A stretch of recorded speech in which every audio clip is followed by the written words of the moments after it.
You are live. Oh yeah. 30, 20, 29, 28. You better get the counting. The countdown Listen, up there? huh? It's up there? No, I'm just live. You just brought me Okay. in live. Well, let me do my My bad. I sharing didn't know how to do that. because you didn't give me my 30 minutes and everything, but that's okay.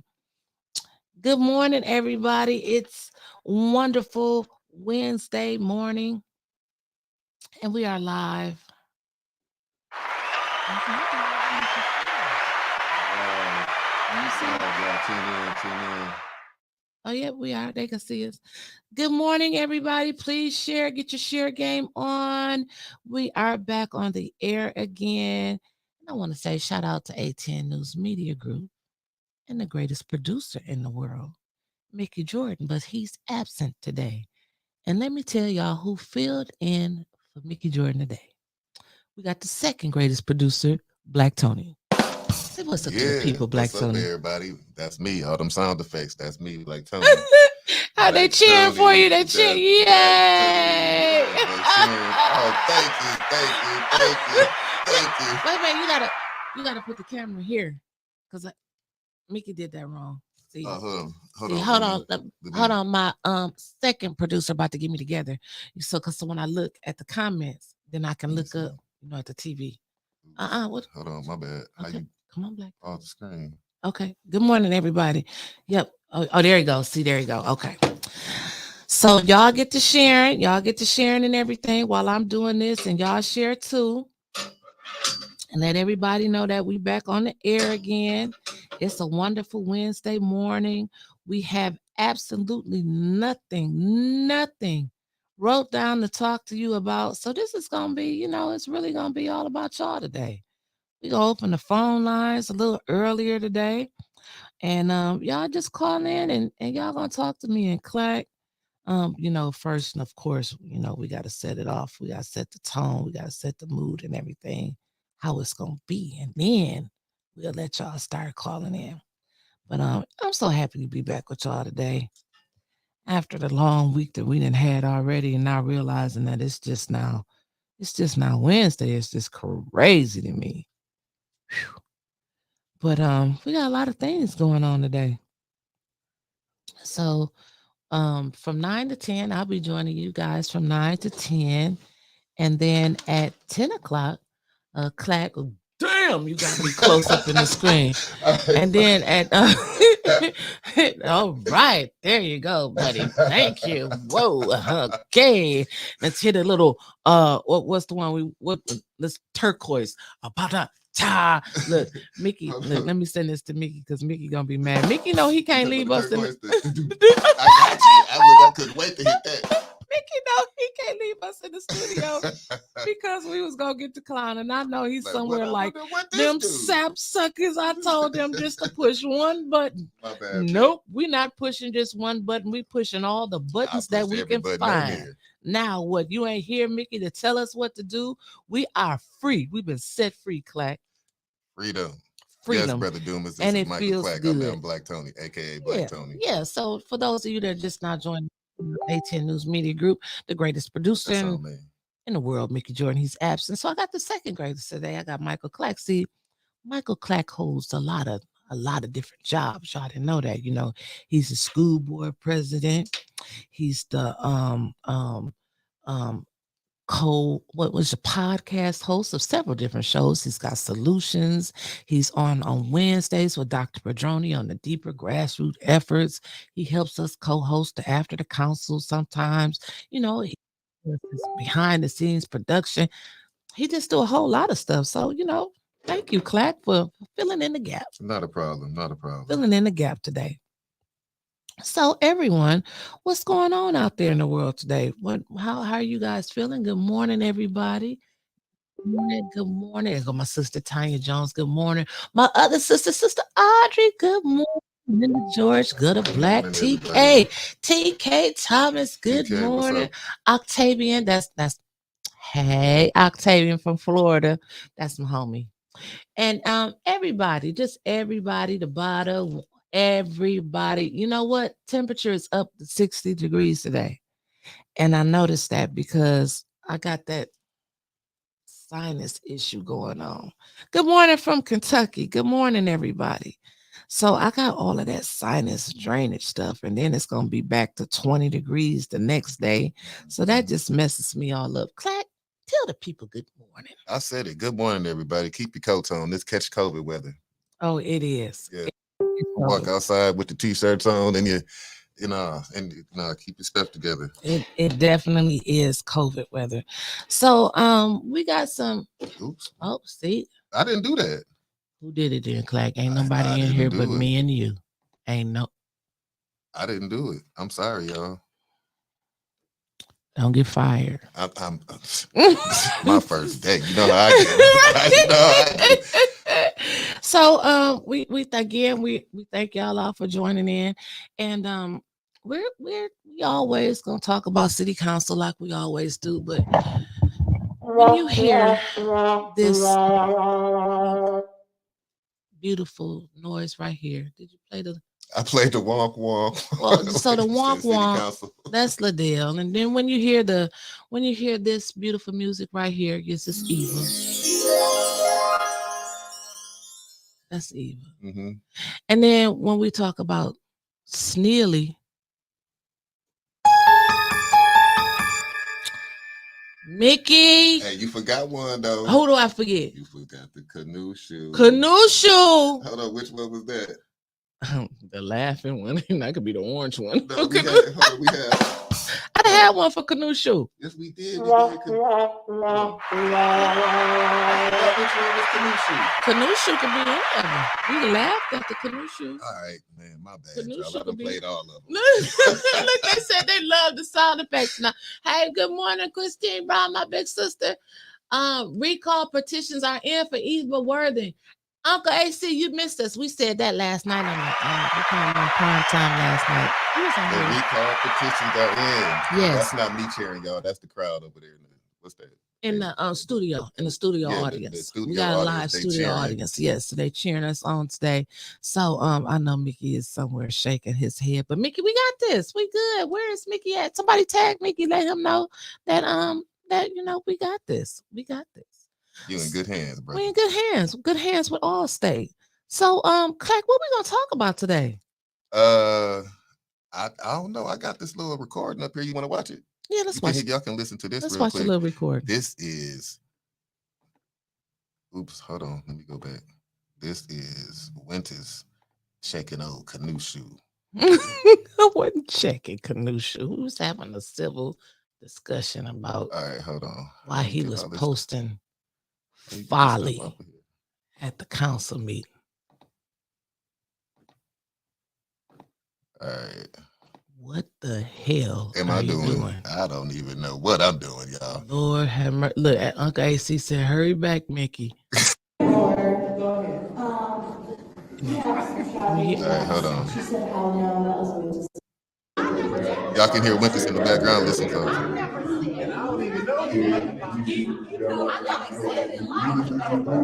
How do you turn it? Eric singing.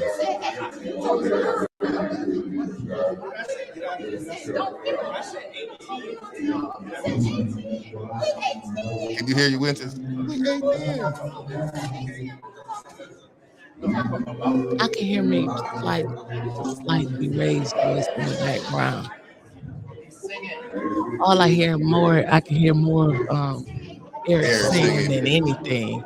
Yeah, you probably had to be there to hear old canoe shoe. Yes, you can't really hear canoe shoe, but right now canoe shoe getting checked.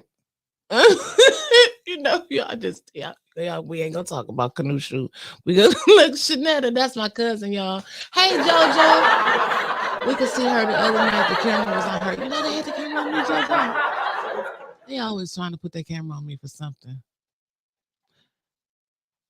What did Uncle AC say? No, they are not. The people who said they were going to get the signatures for Eva did nothing. Oh, who said it? Who are the people? We name names on here. We not that anonymous page. And then what's the next comment? File a lawsuit against her. Winters against who? Which one? My damn name. Canoe shoe. shoe, man. That just took me out last night. So again, we on here today in Mickey's absence. Protocol has been established, and Brother Clack is taking over for Mickey Jordan today. So again, since this is morning time, get your cup of coffee, and when you hear me say Eva, and you hear this sound, drink you a little drink of coffee. When you hear me say Sneely, and you hear this sound, drink you another sip of coffee. We clouded this. We clouded this morning. We clouded. Oh Hey, God. hey, we got one for Quincy, because this is what happens when it comes time for him to vote. Shoot. Quincy get the purple button. Because we're not really sure how he gonna vote. So it'd be crickets. That's all I'm saying. That's all I'm saying. I'm not about to do this with you, Michael Clack. You got me on here acting ungodly. Yeah, we got on canoe shoe, man. We found us some damn sound effects. That's all that's all we gonna hit all morning is the sound effects. I'm gonna put the picture up there. I'm gonna see if I can put the picture. The picture of canoe shoe. Canoe shoe picture. Yeah, up there trying to talk to somebody just on Facebook Live. And then I this morning on Flint Politics Reboot, we about to talk about canoe shoe in a minute. I do be tickled with myself. I can't help it.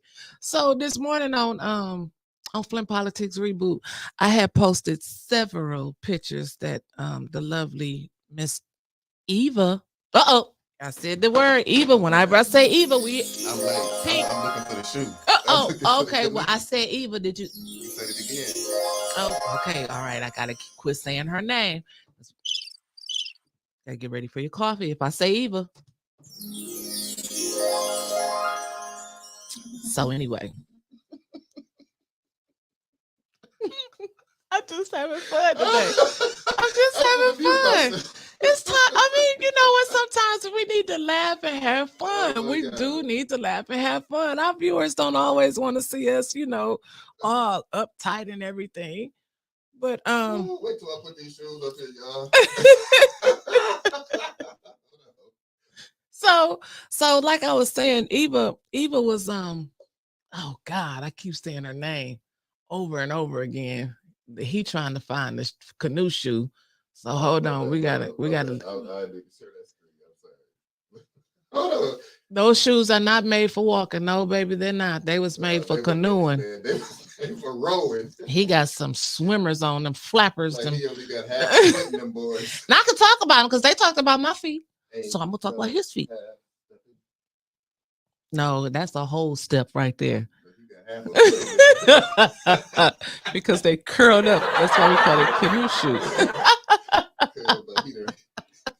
Clack, you a bad influence to me. You got the people on here laughing, talking about Quincy. Oh, there I go again. I done said Quincy. Quincy is the purple button.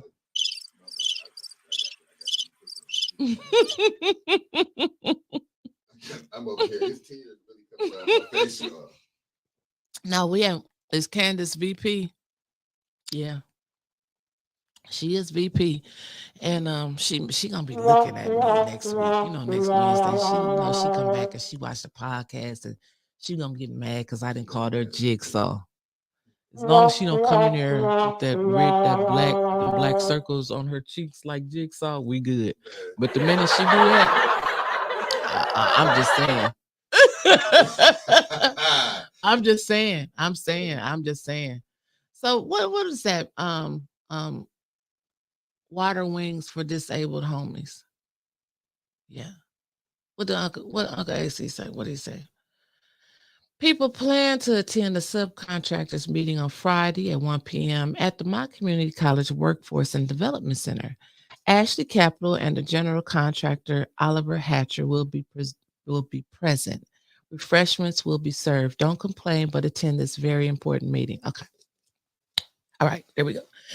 Somebody gave us a topic for today. So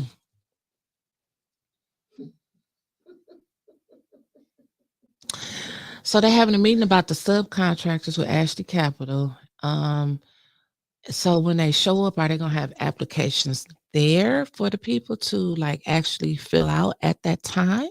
You know, or it's just a meeting saying that we're here and we're gonna be buying or building more buildings, and maybe you'll have a chance to bid. I mean, because you had them on your show Saturday, and so I'm just wondering, is this are you doing a little ads for them or something?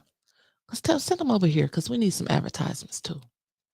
We can have a little, we can, announce their stuff. Because I'm not announcing it no more until they give us some advertisement time. Hi, Pastor. Hi, Pastor Jannard. Um, so I tell you, I'm not giving no more. Ashley Capital didn't give us no donations. He gave it to Deacon Dumas. Take that off the screen. So they can read in the comments. They can read in the comments, but I did announce when the meeting is. But other than that, I'm not talking about Ashley Capital no more. Liddell. Okay. Now, I didn't say Eva. Nor did I say Quincy.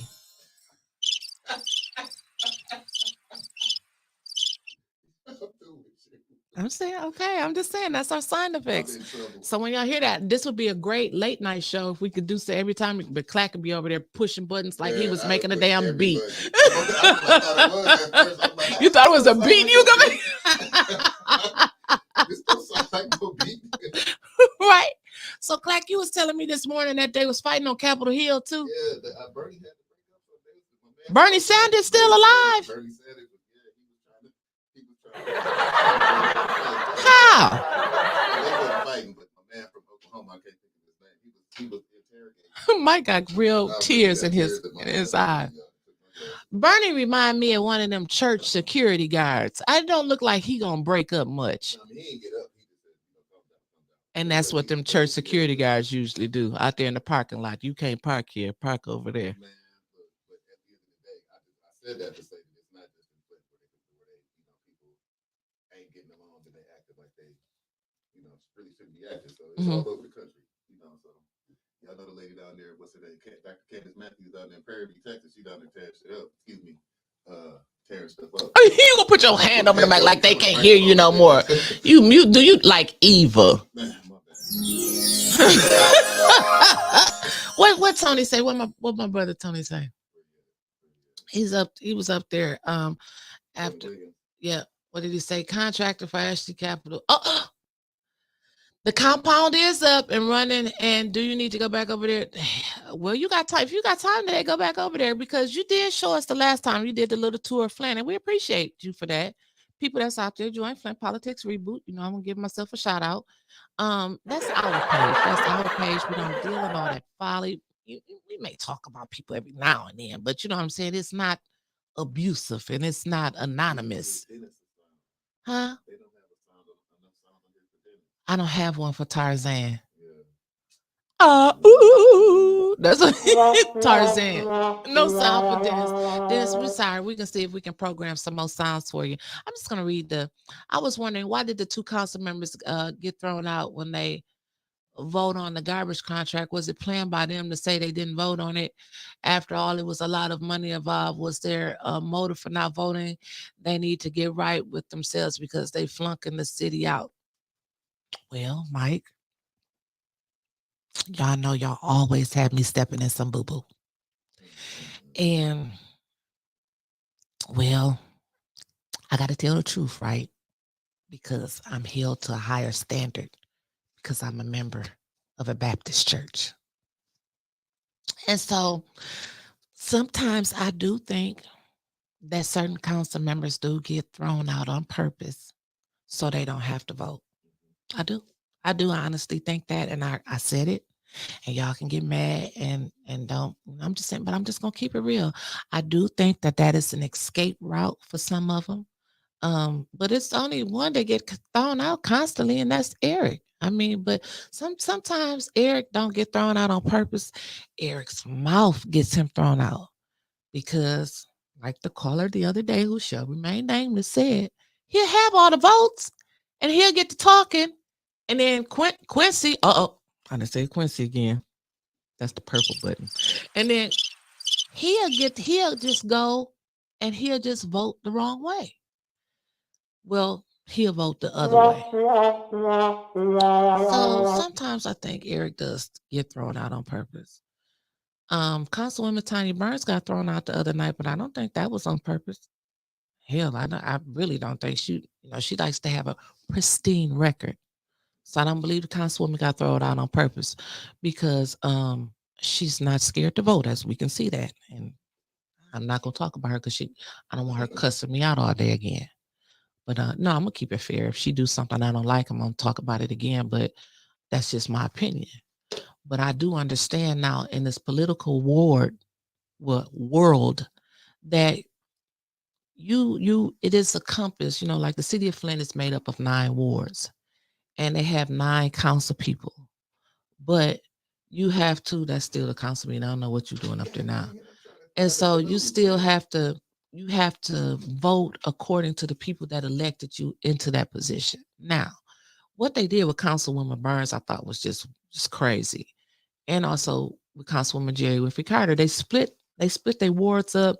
They gave a lot of her good voting in Ward 6 over there where our parents stay at, El Dorado Vista area, all back over.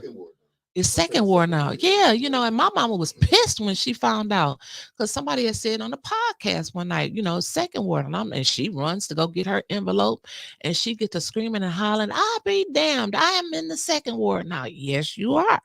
And so, yes, she did have a cocktail when she found out about that. And people are just they gotta vote according to the people that if they want to keep that position, they got to vote to what their residents and their constituents that put them there. Like I can't vote for Tanya. I can't vote for Jerry. Hell, I can't vote for no damn body. But they can't do what I say. They got to do what's best for their area because the problems that they have in the 6th ward may not be the problems of the 1st ward. The 6th ward, they're arguing about bike paths and stuff like that over in Mott Park. The 1st ward, they just trying to get the mattress out the middle of the street over there on Graceline. I mean, so they got different issues in different wards. That's all I'm saying. So I got to get t-shirts made. Well, yes, I had a cocktail. Well, you know what? We got a t-shirt man too. Clack got about 15 jobs. You remind me of Clyde Edwards. Oh, we ain't got no money, man. You like right. So Uncle AC, he now in the 2nd ward. And y'all just hit because they're not gonna do anything for you. They're not gonna do anything for you at all. And you're right, Tony. Tony said you can't get Eric out his own way sometimes. So I'm not gonna sit here and pretend like he's just the greatest thing that came after Jesus because he's not. He's not. He will get in his own way. But he does have a lot of knowledge. He has a lot of knowledge. His presentation. You know how you used to be in school and you get graded not only on what you wrote, you get graded on your presentation. Well, his presentation skills, they be a little messed up sometimes. That's all I got to say. So the contractors will require hazmat training for employees to work in the brownfield areas. Well, they better put that on there for their little meeting because I'm sure that the subcontractors ain't coming in with no hazmat stickers saying that they certified and ready to go. So that's excluding a whole group of people. I'm just saying. I mean, what do y'all think? I mean, they ain't been looking for no black contractor so far, and Tony then showed us that the building is damn near up. So, what they about to do? What they gonna build now? Desk. I'm just saying. So the phone lines are open. 810 207 5058. Skip the presentation, get the work done. Well, Uncle AC, in case you ain't drove by there, the work is already damn near done. The buildings are up. So to have a meeting about Ashley Capital and the contractors right now, the train has already left the station. So Tony, if you out and about today, go give us another little tour and so they can see what the subcontractor's gonna do. Maybe they can help finish the Omen Temple. Just saying. You over there playing with them damn buttons. so so I'm just trying to, all right, all I can do is keep it real. So here we go. Our first caller. One to start the call or two to decline. Press one to start the call or two to the call will start at the beep. Caller, you've been bumped in. What's your name and where are you calling from? And you have 2 minutes. Well, it's not like the Flint City Council. I'm AC Dumas, and I won't take all of your time, but I just want to say that you are giving out misinformation. I'm reading what you typing. You're giving out misinformation on your podcast about the project, the Buick City project, and the meeting. That Buick City project is the acreage. That's just a little small part, the first phase of the project. And if people would listen to my broadcast on Saturday when I had them Don't on nobody there, got AM radios no more. Pardon me? Don't nobody got AM radios no more. Okay, well, maybe they don't. But listen to what I'm saying, since they have podcasts, that when Ashley Capital came, or Racer Trucks, Ashley Capital first came to Flint, they reached out to the mayor, the Black City Council, and they mentioned Eric Mays' name. Asked them who are black contractors. This is before anything got started. And guess what? They said, "Well, we don't know. We don't have any." They reached out to the black folk and the black leadership. And so this meeting right now is I got on them, probably just maybe one of the ones that got on them about black contractors not getting any work at the Board of Education, at City of Flint, all that, or just crumbs, man, I said. And this is what this meeting is. I asked them to call a meeting for the black contractors. I asked them so they can find out what update and how they can get involved and make money. Please wrap up. All right. Well, thank you. I'm my 2 minutes up. I want to obey your rules. Thank you for indulging. He gets the green button. Now, didn't I just read what he put up here on the screen? How you gonna tell me I'm putting out misinformation? Yeah, look, now here we go with this thing again. I was over here muted, minding my own business, playing with these buttons. I ain't got look. When it comes, I'm just gonna speak on the Flint Community Schools because that's who I'm affiliated with. You can't say that we ain't done. We back on this black business thing again. Because I don't see no black contractors on that list. I just explained to him just at the city council meeting the other day that IDS, the same people that own the cigar lounge, they doing a demo over at Potter School. Now, if they the only people that applied or that actually bid it, we got to have work done. We can't just stop everything on the business to make sure that the black folks get, you know what I'm saying? If we putting it out there and we doing everything, we can't, I understand what you want to do, Mr. Dumas, but there's certain ways legally that you can't. If I had a way of making sure that black businesses got the contracts, I would do it. But then it wouldn't be fair. It would be a closed bid. But this is my question, Mike. Don't the black contractors in Flint see this shit about to get built? Don't they, and shouldn't they be the ones out there inquiring about how can we get in on this? Yes, ma'am. Now that's the thing. Now, if they didn't pick him as their leader, I get it. But if ain't no black businesses bid it, what are we supposed to do? Not get the work done? We not supposed to do the work? I don't understand. Like, that's the part that I don't understand that gets me with the whole black business. Look what I got on. I know. Look what I have on. Like, I don't, like, you can't say that I'm not a advocate for black business, but then I still have a job to do, just like council has a job to do, just like everybody else. So if don't know black business bid, what you supposed to do? Not do the work? Well, all I did was read what he put on the screen, and that was misinformation. I don't know what he's talking about. I don't understand it. I don't understand it, him. So hold on. What happened? I know black contractors are not important. They should get the information out to black businesses. How were they not important? And if I'm just gonna put it how we did it on the Flint people on the board. We put it on our website. We put it on the Facebook page. We put it on the app. We put it on the state website. But you didn't put it on AM radio. Now, here's the thing. It's 2023.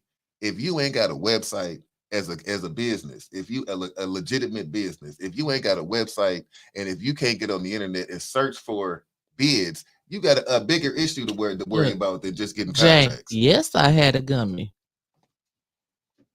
And then Keith. Let's keep rolling. Let's see what the people got to say.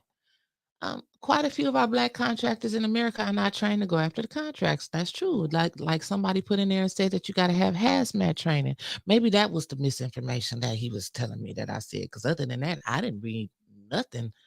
Well, what is true is you have to be certified to do asbestos abatement, and everybody's not certified to do that. So when you got these old buildings up in here like Washington School, or like most of these buildings that's up and down Saginaw Street, you can't just demo them if there's asbestos in there, because that type of stuff will get out of the environment and it'll make everybody sick.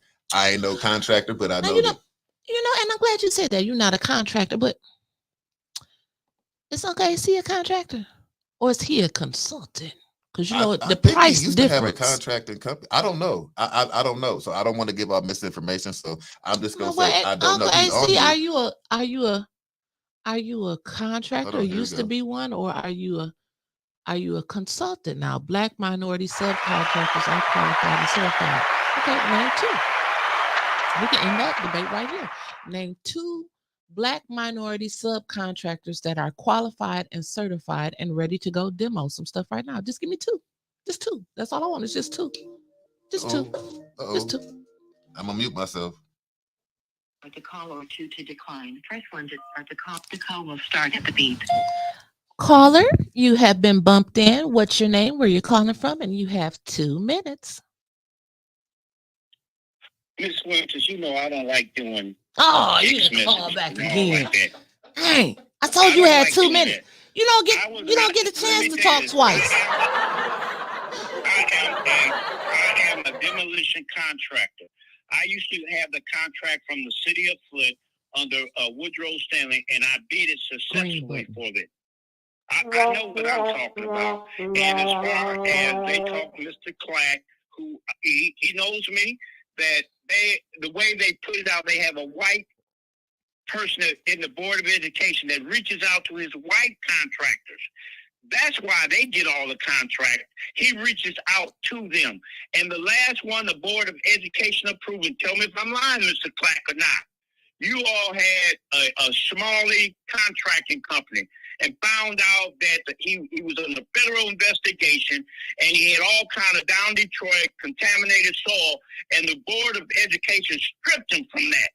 And then you put it out for a bid, and you got another contractor who we know, Bernash, who does a great job, and he hired Hank.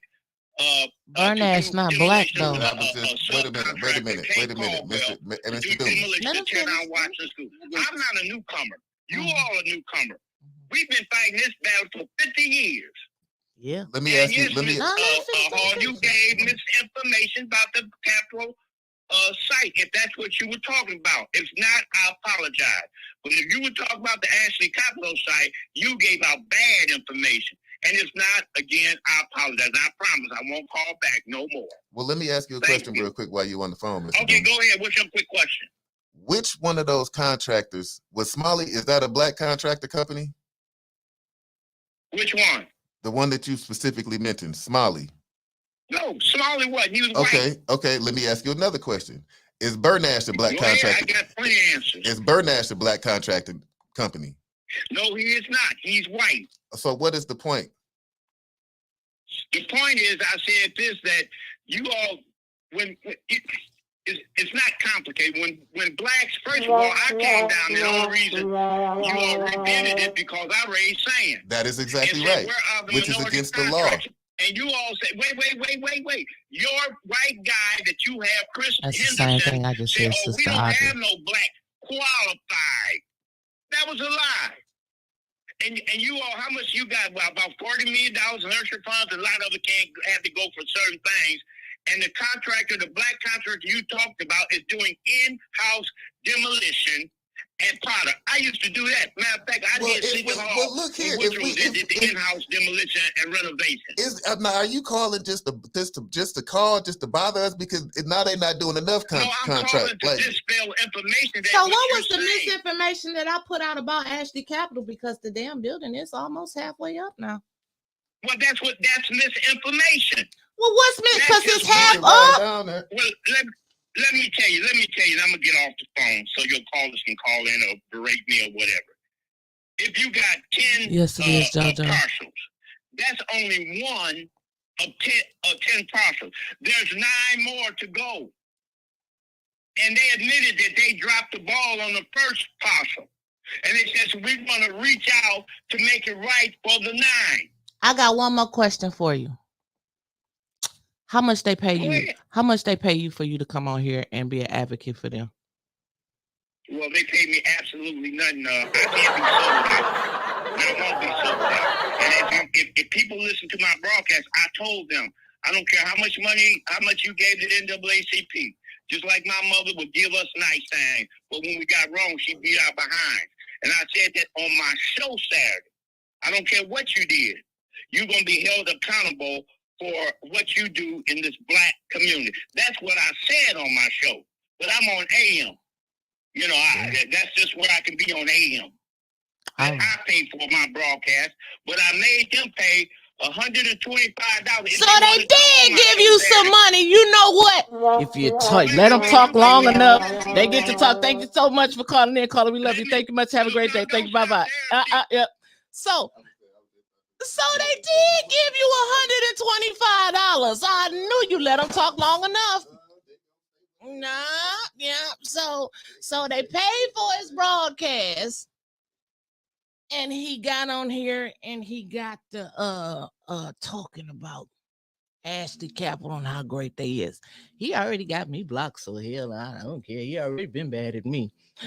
But don't come on here talking about it's been so much stuff being built in the city of Flint, and the only person that I seen going around to them sites downtown was what's that man name? Arthur Woodson, my brother. Arthur Woodson going around there talking about where the black contractors at. He be out here advocating for our homeboy Reginald Bradford. Reggie got a black business, so a black contracting business. So okay, so Ashley Capital came on the BC show. I mean, before Christ, AC. I'm sorry, BC, AC. I'm all confused. Okay, so he came on the AM show on his little most watched podcast for the last 50 years, whatever. And now they want to halt, and now we want to give the black businesses an opportunity. Let me put my Maurice Davis face back on again. Go sit your ass down somewhere. With all due respect, sir. Because how come you didn't stop them before they started building anything? All of these structures that then went up in Flint, and now, we got to get the black contractors in here right now. But if the black contractors ain't come down there to bid, what they supposed to do? The same thing. That's the same thing I said when Sister Audrey had put up there in them comments. She said the same thing that I said. Don't they see these damn structures about to be going up? Shouldn't that tell them, oh, well, maybe I should bid on it. Maybe I should find somebody that I could bid under. You know, it is getting to the point where we shouldn't have to, black, white, blue, or green, minority, period. You shouldn't have to go take them the damn application, fill it out for them, take it back, and advocate. Now, look, let me tell you this. Because Mr. Dumas, he did say, he said it, that he came, how we had to hey, Shu, you late today. AC done called in twice talking about he advocating for the black people, the black contractors in the NAACP or something. Kevin say you was right about what? What was he right about what? I think it's something about Mr. Dumas. I don't know. Okay, I don't know what he's talking about. Okay, I'm just clicking. So but we had to redo the whole bidding process because Mr. Dumas came down there. All the other contractor company, that specific company, Smalley, they was one of the contractors that rebid that was in the process that didn't get the bid. But at the end of the day, we went through as a board the whole bidding process. We walked them how to do it. We walked them into how to do it. You shouldn't have to do that. We need the product. We need a service done. Y'all got a product. Y'all have a service. Let's put them together. Now, us holding your hand and walking you through the process, you're supposed to know how to do this if you got a credible business. This is not anything extraordinary. This is regular business practice. This ain't something that you got to go to college to do. Click on the website and learn and bid. That ain't. Come on now. We said they can come or don't come after the fact when the train is pulled from the station. Oh, Kevin Tate was talking about the money. Oh, when you were saying he got the money, but we was talking about the money for the NAACP dinner. He got money for his show. He said they only gave him $125 to pay to come on his show. So, you know, when the elders tried to school me when I was on the South Side, yes, it and is. so when they give you money to come on your show, that means it's an advertisement. That's what they tried to tell me on the South Side of Flint a couple months ago. So that was just the advertisement. That's why I don't take no money when I do my interviews, so I can ask what I want to ask. Are there any black contractors in Flint that are as big as the white contractors? Outcast 155. The only ones that I can think of is W.T. Stevens. And hell, Flint still owe them $1.2 million. But I don't know if they have their own employees. I think they had to go out and they had an issue with employees, I think. We can talk to Jeff and Rhonda Greer. And we have interviewed them before. Also, the other black contracting company I know, Hank got a demolition certification or something. Hank, but I don't know if he still got the company. Mhm. And then Reggie, our homeboy Reggie, Big Reg, he got workers and everything. Are they as large as Roe or Goyette? No. So to answer your question, no. Mm-mm. When am I going? How much in cash? How much what in cash? I think she was talking about advertisement. I think. Oh, yeah. We got advertisements. Just hit us in the inbox. You can advertise and it'll run right across the bottom of the screen on the morning bump and several other days during the week. Misinformation. You don't want to call it. Everybody listen, okay, see, we got over 150 damn people on this show. Everybody heard you just say that they gave you $125. Okay. So I'm only saying what you type in. Not about the size, but why is you going so damn fast? They coming up so fast. No, I know they be going fast. I'm gonna look over here. The sound effects I come back as 10 new messages. Not about the size, but a contractor you can trust. I know a lot of shady black contractors. Right, shady black and white ones. He asked though the black contractors don't know how to speak for themselves or make bids. Yes, that's ma'am. why I asked Jasmine, is he their leader or is he their consultant? It's a difference in price. He said Ghibli's gin. What did Tony say? I'm telling you, a little pint of Ghibli's gin and 3 tall cans of Natty Daddy would get you a dog house built. That's what these black contractors required to do a job. Well, that's what they was drinking down there when they was building the Oma Temple, because a strong burst of wind came through, and that damn thing was leaning for about 2 months. It was leaning. Leaning. Reggie didn't want to do the government work. So if that's a black contractor, so that's our. So if Reggie, our homeboy Reginald Bradford, didn't want to do the government work, who you fighting for then? Because I seen the list. If we want to go back to the school board meeting again, this was took us down that road of me getting blocked. It wasn't no black contractors on there. Now you saying you was advocating for what? Heather Bernash construction company or whatever. And they were going to hire some black people. That's why you was fighting for them. But that ain't what you said. You said you was fighting for the black contractors. It was not one black contractor on that list. So I guess that's misinformation too. But I'm sitting here with the school board president, so you can't tell me that I'm putting out misinformation. How y'all doing the sounds? Are you using the soundboard? Girl, ATN got all kind of stuff Mickey don't be using. Mickey don't care about none of this. But see, Mickey has left the building today. He has something to do, and he left the 2 little rug racks here, and we gonna push everything. I done touched everything. It might not even Everything, be. I still everything. can't find Canoe Shoe. Hey, Canoe, we ain't forgot about you. I'm gonna get it for 10 Canoe o'clock. shoot. I'm gonna get it for 10. I promise. I have no room for huge garbage cans. May I refuse them? Hold on, wait a minute. Oh, what? Commercial construction is tough business because most pay 45 to 90 days after invoicing. Thank you. We got a contractor on here, Yeah. Mr. Don Pfeiffer. Mr. Pfeiffer, I know you have a very, very, very large contracting business, and I know you don't do a lot of work here in the city of Flint. But do you know how many black? Now, I'm not saying minority because minority covers a vast range. I'm talking about black owned contracting businesses that are here in the city of Flint that can do these big jobs. Like if you went and bidded on a big job, Washington School, for example, how many black contractors in Flint that you know that can bid on Washington School? Well, hell, I can ask you that, Clay.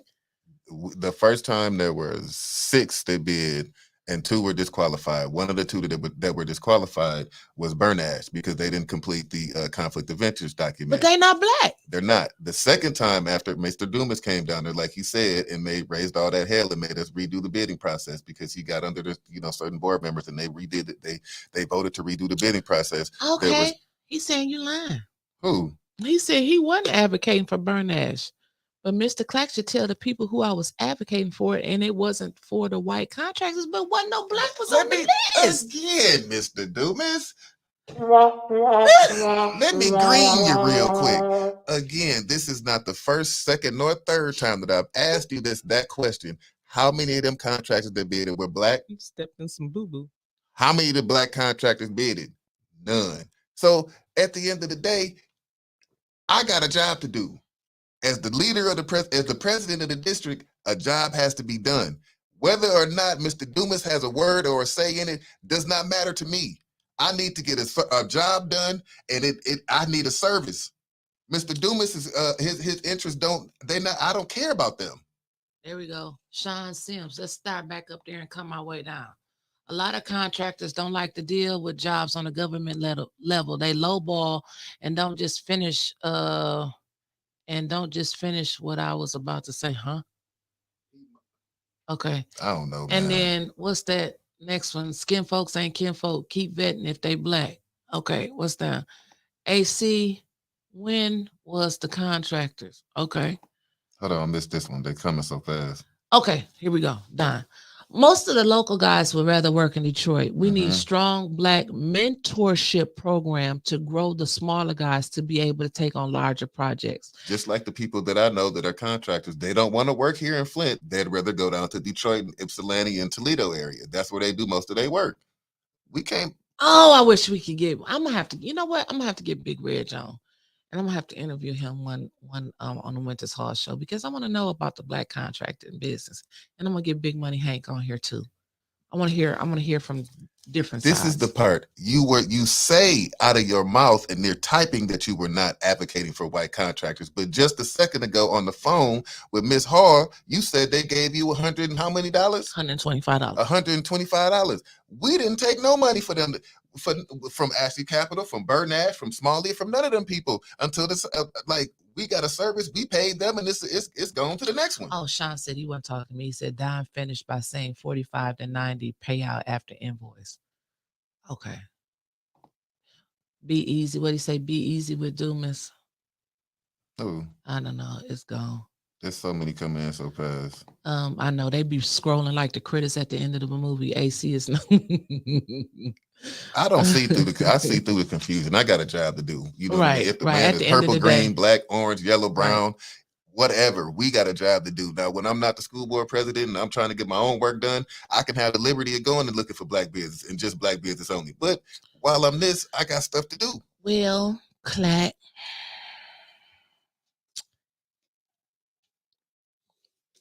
I'm just going to say it because, you know, me and Self have a lot of conversations. And so I was just sitting here having a conversation with myself while Clack was on the phone, you know, talking to Mr. Dumas. No one is coming on my show. Nobody unless they pay. We know you just told us that they gave you $125. but ain't nobody racing to really get on AM. But I do have a question for you since, there's a lot of people watching our show. You're the first vice president of the NAACP, correct? Now, that's not misinformation. Why is it in 2023,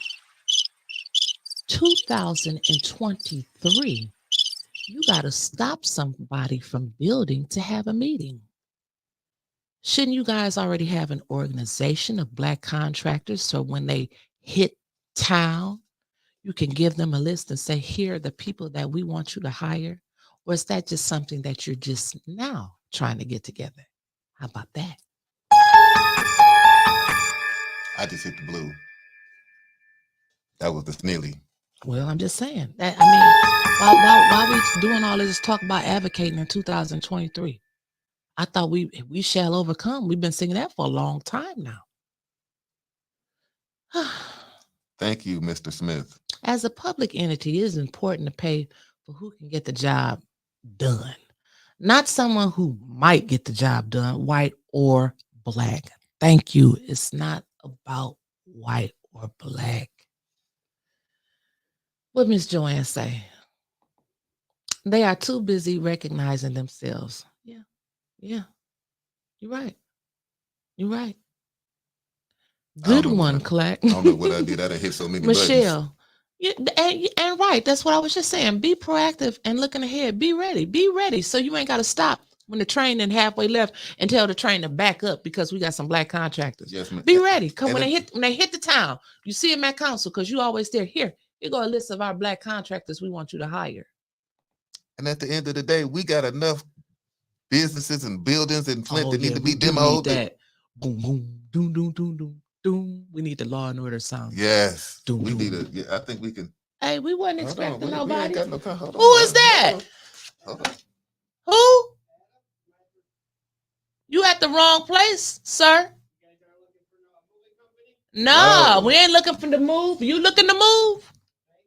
Looking to get moved? When I was just fixing my purse, y'all. I was just fixing my purse, you guys. Her purse, and I'm already up. I'm already up. We ready to go over here. It's gonna be some furniture moving in a minute around here. We were gonna be moving. Y'all better move. Get out the way. Yeah. No, bro, we wasn't looking to move this morning. It was finna be some moving.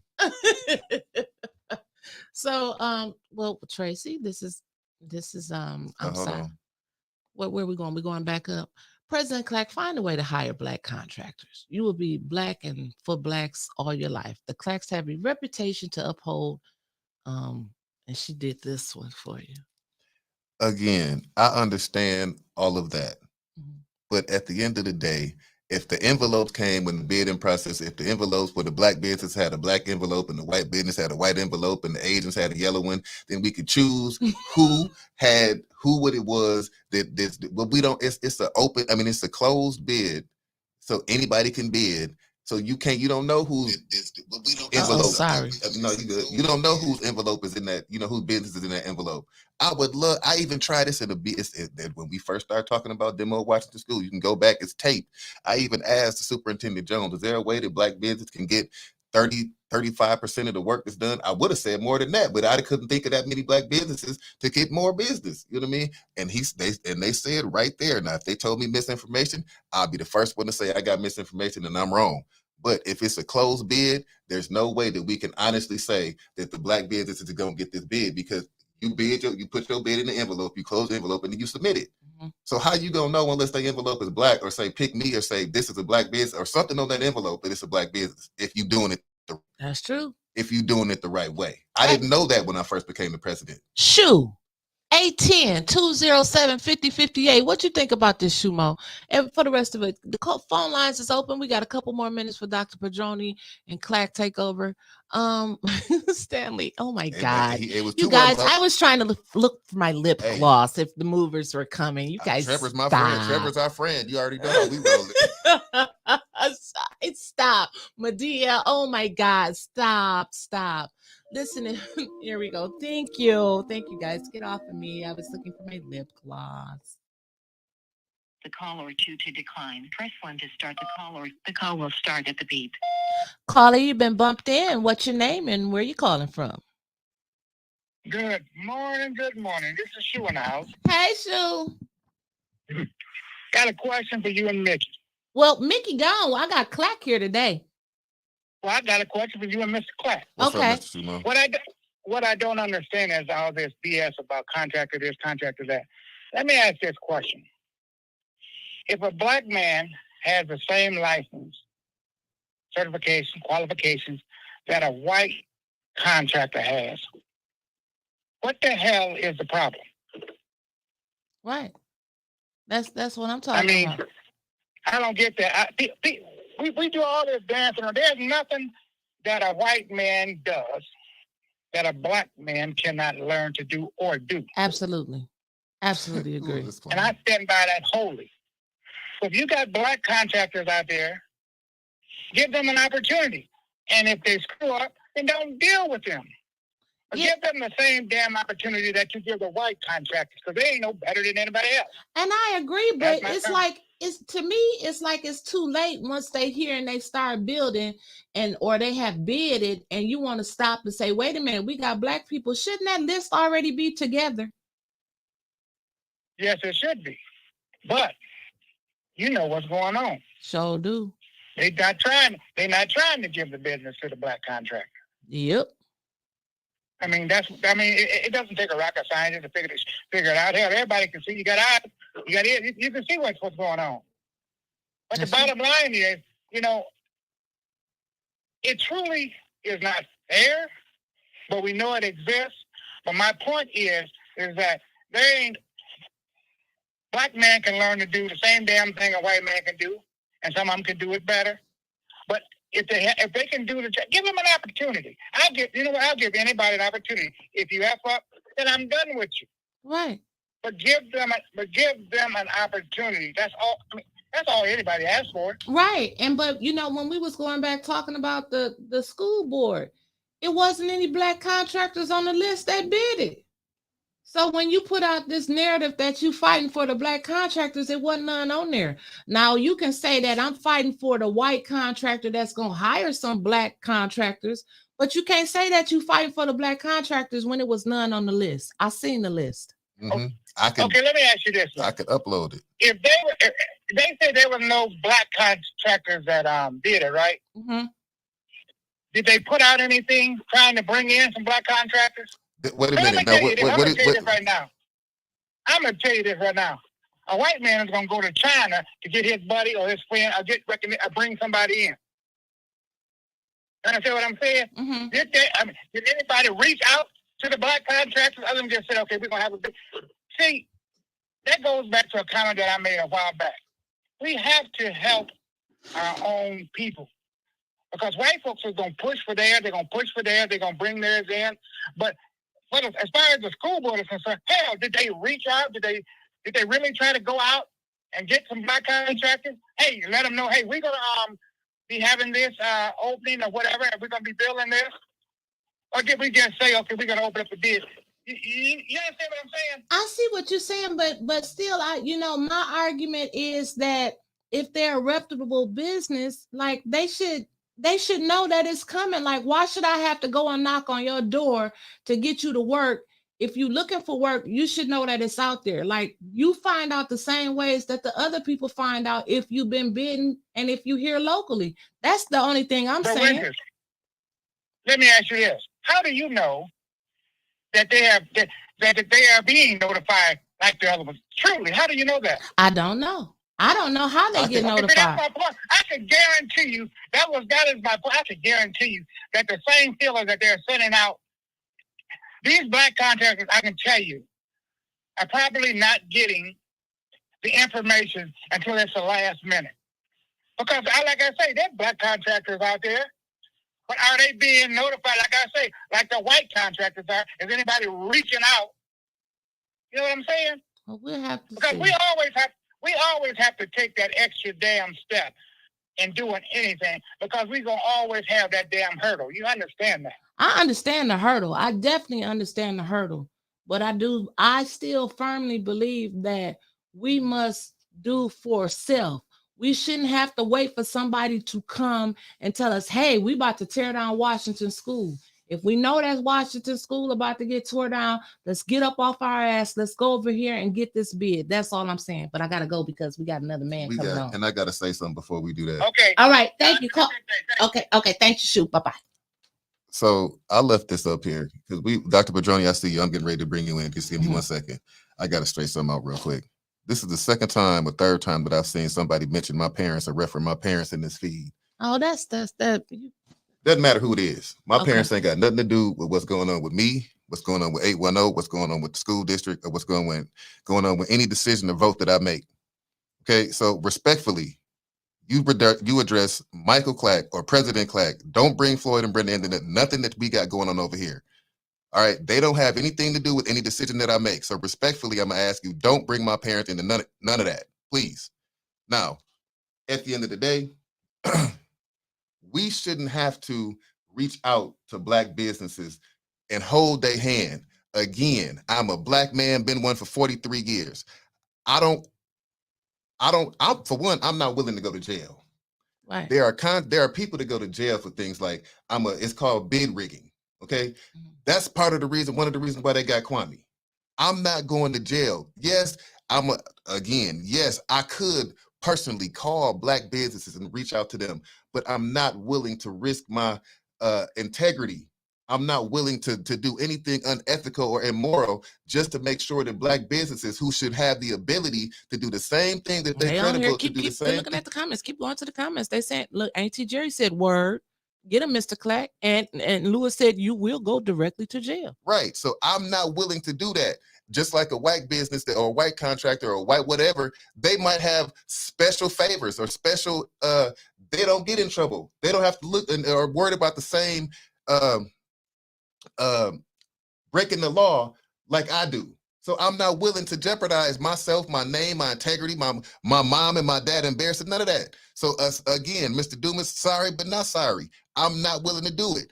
We did what we were supposed to do. We did above and beyond. We went above and beyond. Thank you, because you came down, but we did it. So I don't have anything else to say about it. Now I'm starting to sound like Quincy, but I don't know which one. All right, y'all get Dr. Padroni in here. We're gonna go in here to Dr. Padroni and to the deeper grassroots effort. I'm sorry, y'all. Let me take That's this. okay. It must be that chair. I'm gonna sit in that chair one day so I can snap off. I don't need to sit over there to snap off here. I can snap. I'm gonna have them call you. Hey, Dr. Padroni. Hey, good morning. I can't hear you because I don't have any headphones on, but I'm about to get off of here. But I just wanted to say hi. Good to see you. Enjoyed the show. Great as always. What'd he say? I'm sorry. He said great. He enjoyed the show. How do I get these off of here? Oh, you're gonna have to. I don't know. I'm gonna turn the camera around on you. Because I don't know, unless you want to come over here and sit. But I'm gonna have to come over there. But still, okay. Yeah. Hold on, Doc. I'm gonna come over there. The screen off. Okay, President. We've got an issue. Can you hear me with Mrs. D coming in? Oops. Shit. What I'm doing? I don't know. Okay, there you go. All right. Got me mad. President Clack, are you able to hear me? Tell about my mama now. About to go, you're gonna be here by yourself running both of the shows. Yeah, so should I turn the camera around? I don't know. You can just get back up when it's over. I'm about to go ahead and put you in there. Here, you're gonna need this to listen to him. You're gonna need these. President Clack, are you able to hear me? You might have to scoot up a little bit. Yeah. You can hear me? Okay, I can hear you. Okay, we've got an issue with Mrs. D. She's been trying to get on with StreamYard, and she was running into some obstacles. First, that it was asking her to pay, and she's having other difficulties. I put her phone number in the Facebook Messenger thread that we had going. Boom. So she's having trouble. She's not able to. She's trying to get in, but she's not able to. So the guest that Dr. Padroni had is not able to get on. Did you send them They got a link and they've clicked it again. They have the link. That's not the problem. The problem is they're on the interface with StreamYard and can't find their way in.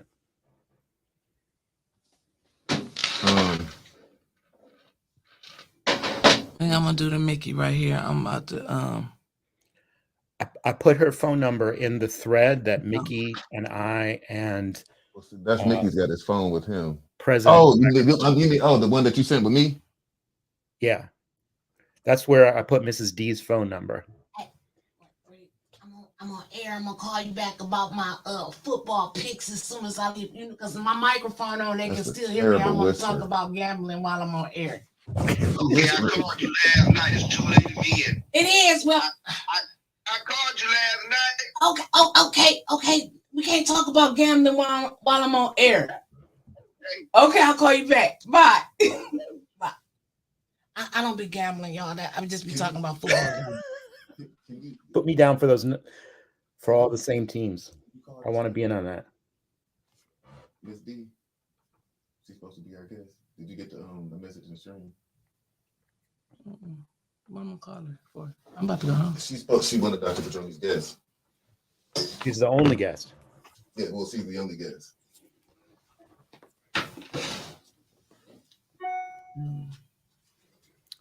Take this hat off. Oh, you can call her on your phone and then hold it up to the microphone or something if she can't get on here. Cause I can't send her no link. All right. And cause I got that other microphone down there, you may have to just put her up to the. I can do that, but she has right the down link. there. Just sit your little phone, sit the phone right there. He said she's got. I honestly, Dr. P, I don't know, and I don't know what to do. Can you? Let me try and call. Can you try and call Mickey real quick? Okay, yeah. Let me see if he can resend the link. Yep. She has the link. That's not the problem. The problem is getting through the interface when she clicks. When she clicks the link. Yeah, she's looking at StreamYard and she it's not clear to her how she gets to this show. She said they're trying to sell her a package, I guess, or something like that. I don't understand that because I don't pay for StreamYard either. When I click the link, it'll go. Is she trying to get on from her iPhone? I assume she's not. I'm assuming she's using a laptop. Her computer? Available already. Okay. Sorry. Yes, D. Evelyn Patrick, wife for over 30 years. That part, right? That right there. Yeah, I don't. Do you want me to call her? If you think you can help. Okay, I'm gonna just call her real quick.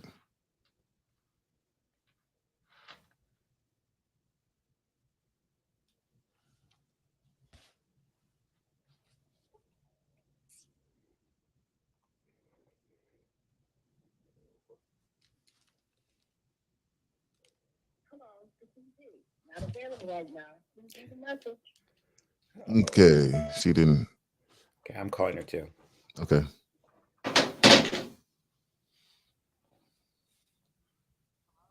Yeah, this 810 just reached out to you. They were the call that just came in that went to voicemail. Oh, okay. Okay. Oh, I see. They couldn't hear you. So you're still having the same problem getting in, right? You clicked on. Okay. Okay.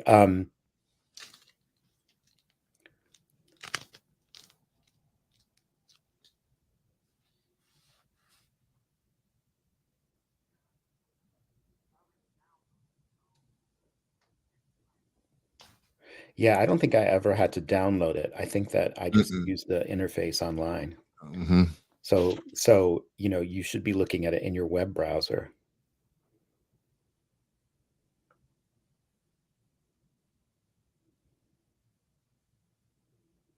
Are you using a laptop or a desktop? You're not on a phone, right? Okay. Oh, iPad. Okay. Ain't that this right here what you can go to jail for? But yeah, you can't do that. You go to jail for that. You can't do that. So on your iPad, you probably. We keep going. Is Dr. Padroni muted? Oh, they can hear him. Okay, they can hear me too. Could you say that? Yeah, you can just hit the microphone on his screen and mute him. Yeah, maybe paste that link that they sent you. Oh, okay, well, yeah, we can keep talking while we still going. So we're sorry about the delays and stuff because they can't get the other guest on, and Mickey's He's still gone, trying, yeah. And we don't know what to do. So I'm back here running the screen now, and I'm having a good time today. How about y'all? Yeah, y'all having a good time. We having a good time. That's right. How you get this? How you get it cut off? That one you can just no, I don't think that Okay. one cuts off, but the other Okay. rest of you can just press it again. and cut All off. right. All right. All right. So hey, don't forget, drink your coffee if you hear if anybody say Eva, drink your coffee. Hey, Sneely. There you go. I know everybody. I know. Mickey gonna kill us when he get back Yeah, here he tomorrow. gonna- We are dead.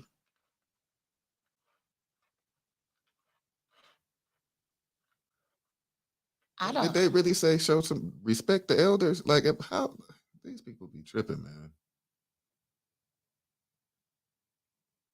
Right. That's what he is helping them because Ashley Capital came on his show and they're gonna have a meeting to talk about the black contractors coming up this week, but I'm not gonna say anything else about it because I don't want to spread any misinformation.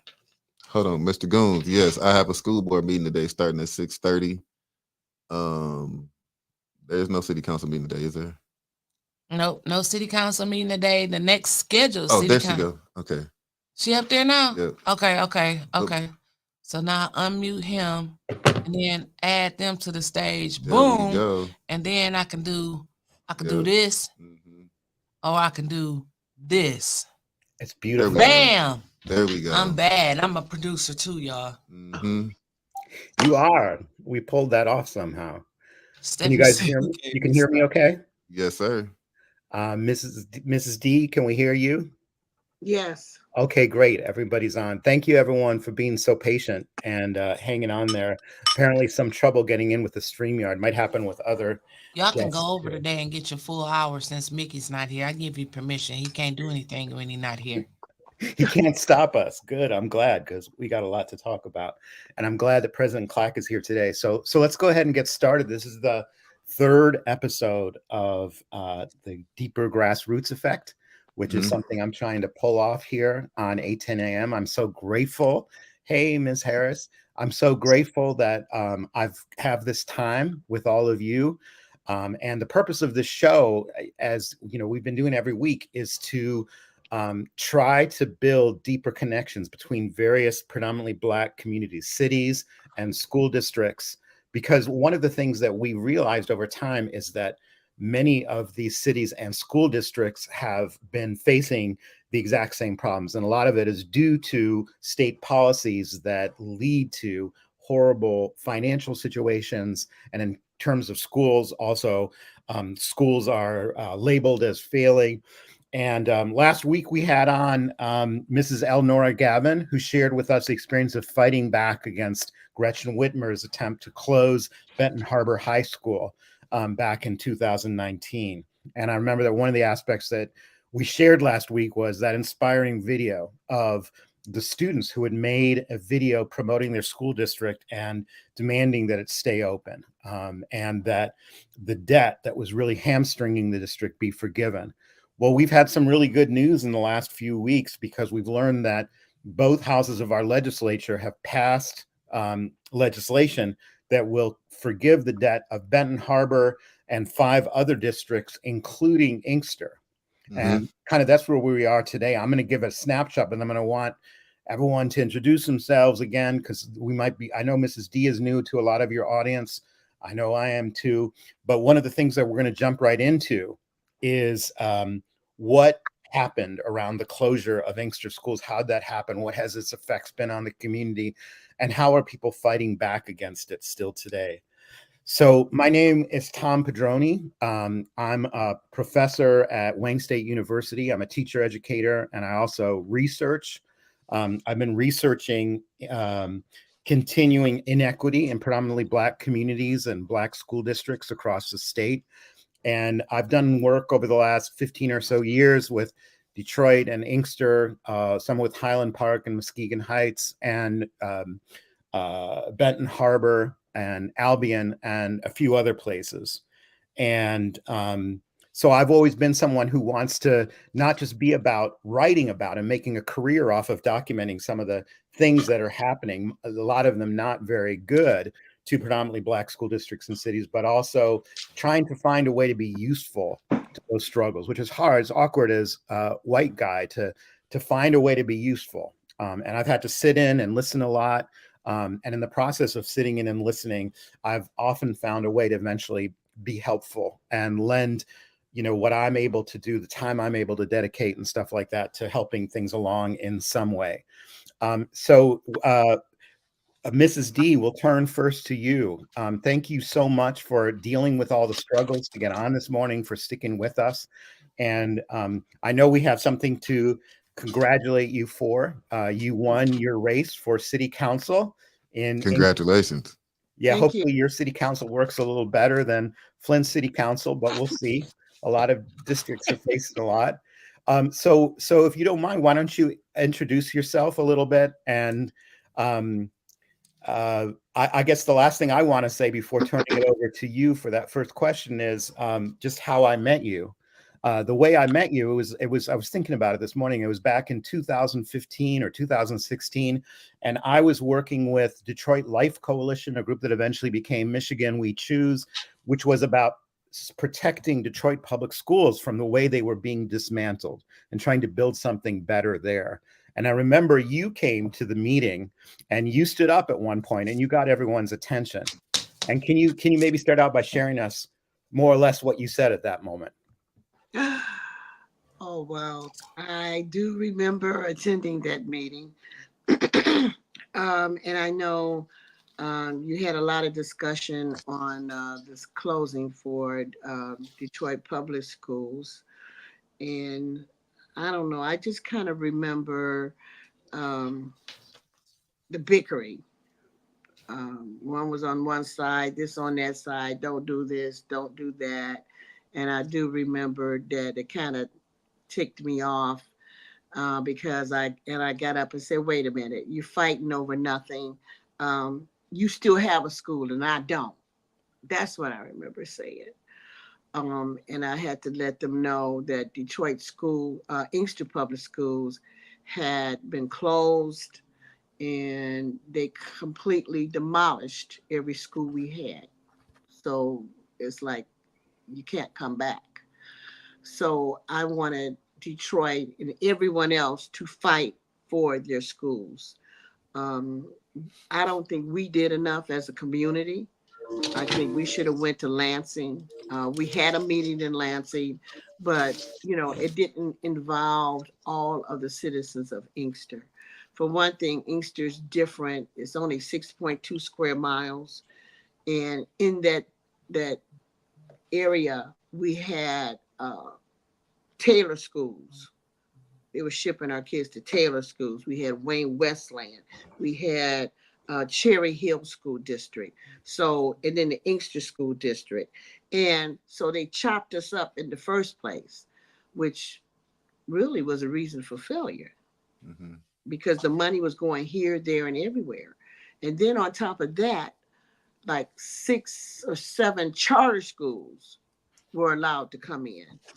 So they really kind of chopped us up and kind of divided our citizens and our children here, there, and everywhere. So of course, where the children goes, there goes the money. Mm-hmm. There was an issue with the school because they were losing money, and the board at that time, um, and I think it was probably um, 2000. In 2000, we got in serious trouble, and the board went out and they brought Edison schools in, and they thought that would be a help to save Inkster Public Schools, but it didn't, because the board and Edison schools became entangled over the financial part of it. And so the board wouldn't release finances to Edison and said they didn't do what they were supposed to do. So we had one big fight with that. And then the governor, of course, sent in a financial manager. They had a financial manager for maybe 2 or 3 years. And and he said that his job was to close down the school district. But he didn't. He decided to let Inkster have another chance. So he allowed them to choose to bring in a superintendent, Tom Meridata. He claimed that he had already budgeted and we were out of the deficit. When we got Tom Meridata, he came in and then they did an audit and they found out we were not out of the deficit. He didn't do all the things he was supposed to do. So even under Edison, unfortunately, they were supposed to put improvements into the school, and they didn't do that. And a little boy was playing on the football field and got electrocuted. So that was a lawsuit. So when Tom Meridata came in, there was still a deficit. I think it wasn't large, maybe about 3 million. I think I had wrote it down. And so, but what the state did is they made us fix up every school. So we had one, two, maybe about 3 elementary. We had a junior high, and then we had the Inkster High School. So every school had to be up to code, and they made us redo our swimming pool. They just made us do everything all over, else the school would close. So we did that, but in doing that, what that did is it increased our deficit. It increased the deficit. So, but during Tom Meridata's, he was innovative and he brought in different kind of programs to kind of draw children near. We started going out, bringing children in. He got the program started where if you graduate, you would graduate with a diploma and a associate's degree. So we had a waiting list, and things were looking good. But unfortunately, he and the board didn't see eye to eye. They felt he was spending too much money doing different things. You know, we were advertising on television. Mildred Gaddis had us on the radio. But the thing was that the kids were coming and the funds were coming. And they said, oh, no, you're spending too much money on the radio. Well, anyway, it caused a conflict. And he left. So they went out and they brought in another superintendent. That superintendent came with her team from Pontiac schools, who was also in the deficit. But Pontiac schools had some of their administrators under investigation by the FBI. So when they brought them in here to our schools, here comes bill bonds and the FBI and audits and everything. So we were under great scrutiny, and they weren't watching the budget. They didn't. So Snyder said, you out of here. So they closed our schools. In fact, there were 3 on the chopping block at that time. It was supposed to be us, Buena Vista, and Pontiac. Yep. But Pontiac, he excluded them because those kids would have had to go to Bloomfield Hills and they wasn't having it. So they let Pontiac stay and their deficit was larger than ours. They got rid of Buena Vista. They closed our schools.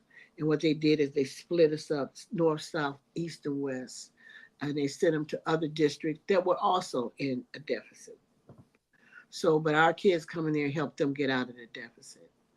In the meantime, and I don't know why they demolished our schools. That is a question that still lingers in our mind, brick by brick. They just tore them all down, all of them. And then they gave like the land where Inkster High used to be off of Middlebelt. They gave that to Romulus, and another school got part of, Taylor got a part, but it was a big mess. Mm-hmm. It was a big mess. Mm-hmm. So here we are, and they took the deficit and they put it on our taxes. And so now, yes, they're saying now the deficit is cleared, but we have no schools. Yeah. We can't even reopen a school. We have no buildings. Yeah. So that's where we are.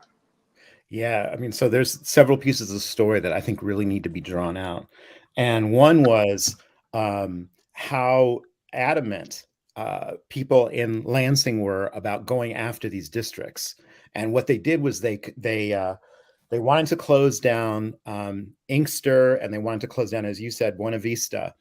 And they actually had to pass two new pieces of legislation just to accomplish this. So they really had to work hard to be able to take away the district in its entirety, both yours and Buena Vista. I believe it was PA 96 and PA 97 of 2013.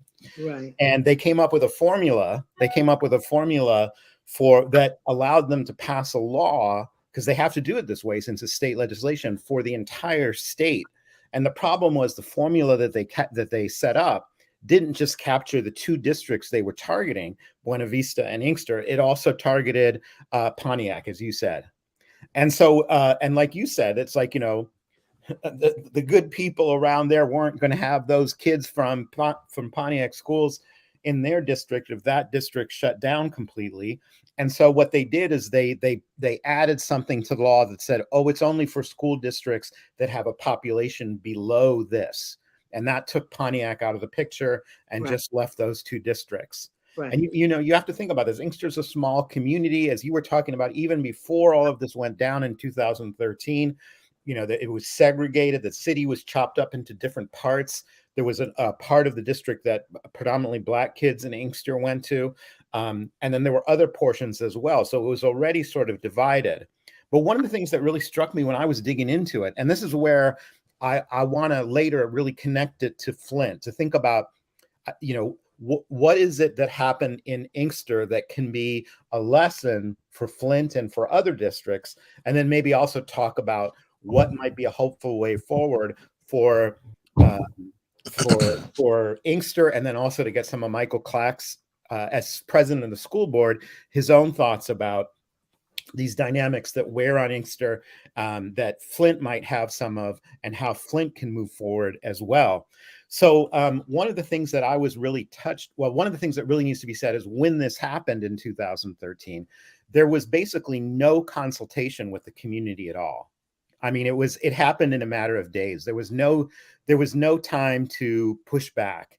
And it was almost like they had tried emergency management in Detroit and in other places, but it was almost like that still left too much room, too much choice, because there were some provisions of the emergency manager law that allowed them to push back, that allowed the districts to push back. There was no chance of pushing back in what happened to Inkster. It was very quick and it was very immediate. And one of the especially sad parts is, as you were alluding to, Inkster, in terms of enrollment and in terms of reputation, in terms of enrollment, had done really well in the game to attract students in the years leading up to its closure in 2013. So if you look at the numbers from 2008, 2009, 2010, 2011, it was growing and growing and growing. It almost doubled its enrollment in a space of, so it was succeeding massively if the marker is how many students you can attract. Mm-hmm. It had gone way beyond its original its original enrollment. But in the period after 2008 and the financial collapse and things that were happening locally, the enrollment began to decline. And so there was only a period of relatively little decline that the state used to jump in and merit closing down the district in its entirety. And one of the things that touched me so much when I got to know Mrs. D in the beginning is we started to have meetings at her house, and in her basement, she basically had for years a museum to the district. So you can't believe, I mean, it was like a shrine down there. You would go into her basement, which was her meeting space, and there was a little compartment off on one side. And she had in there all of the memorabilia for the mascots. She had things related to the marching band. She had pictures of graduating classes. And she also had a brick. And it was the brick that was left over after they came in. And you have to think about this. They didn't just close the school district and parcel out students to the 4 surrounding districts. They liquidated every building. It's like the carpet bomb. It's like the Gaza method of you just eliminate everything. So there's nothing left. except the debt, which the city had to keep paying on for 10 years. Can you imagine what it's like to be paying a debt and you don't even have a district anymore. You don't even have the buildings anymore. It was sad. And I think one of the things, they were saying you weren't watching the budget and you didn't do what you're supposed to do. But one of the things that we found out, because the city of Inkster ran into financial difficulties, is that the city of Inkster was collecting our revenue. They were collecting taxes on behalf of the school, and they kept our money. Yeah. So yeah, who does that? They found that out in their audit, and that part was sad. And I think, Tom, looking at them tear the building down, because they made us do new roofs. We had to get a brand new swimming pool. So everything that was done made our inflated the debt. But then after that, they came and they just destroyed it like it was nothing. They threw our pictures out. They threw our trophies out. I mean, just like it was garbage. And the alumni, we were going out there picking up our stuff. It's like you're getting evicted and somebody come in with the sheriff and they throw your furniture out on the line. Well, that was us. Yeah. We were out there picking up, all the little things, our mementos, and, and it was very heartbreaking. I don't want any other school or village or city to go through that. Yeah. I really don't, because what they try to do is they try to erase your history. That's right. And we went through something history. We went through something similar to that with when our high schools closed, Northern and Central.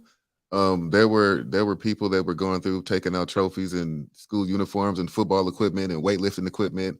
And even as recently as a couple of, a month or two ago, our superintendent and another one of the board members walked around Flint Northern High School, and they were picking up jerseys, and they got football helmets, and they got baseball helmets and jerseys, and that were still left in the school.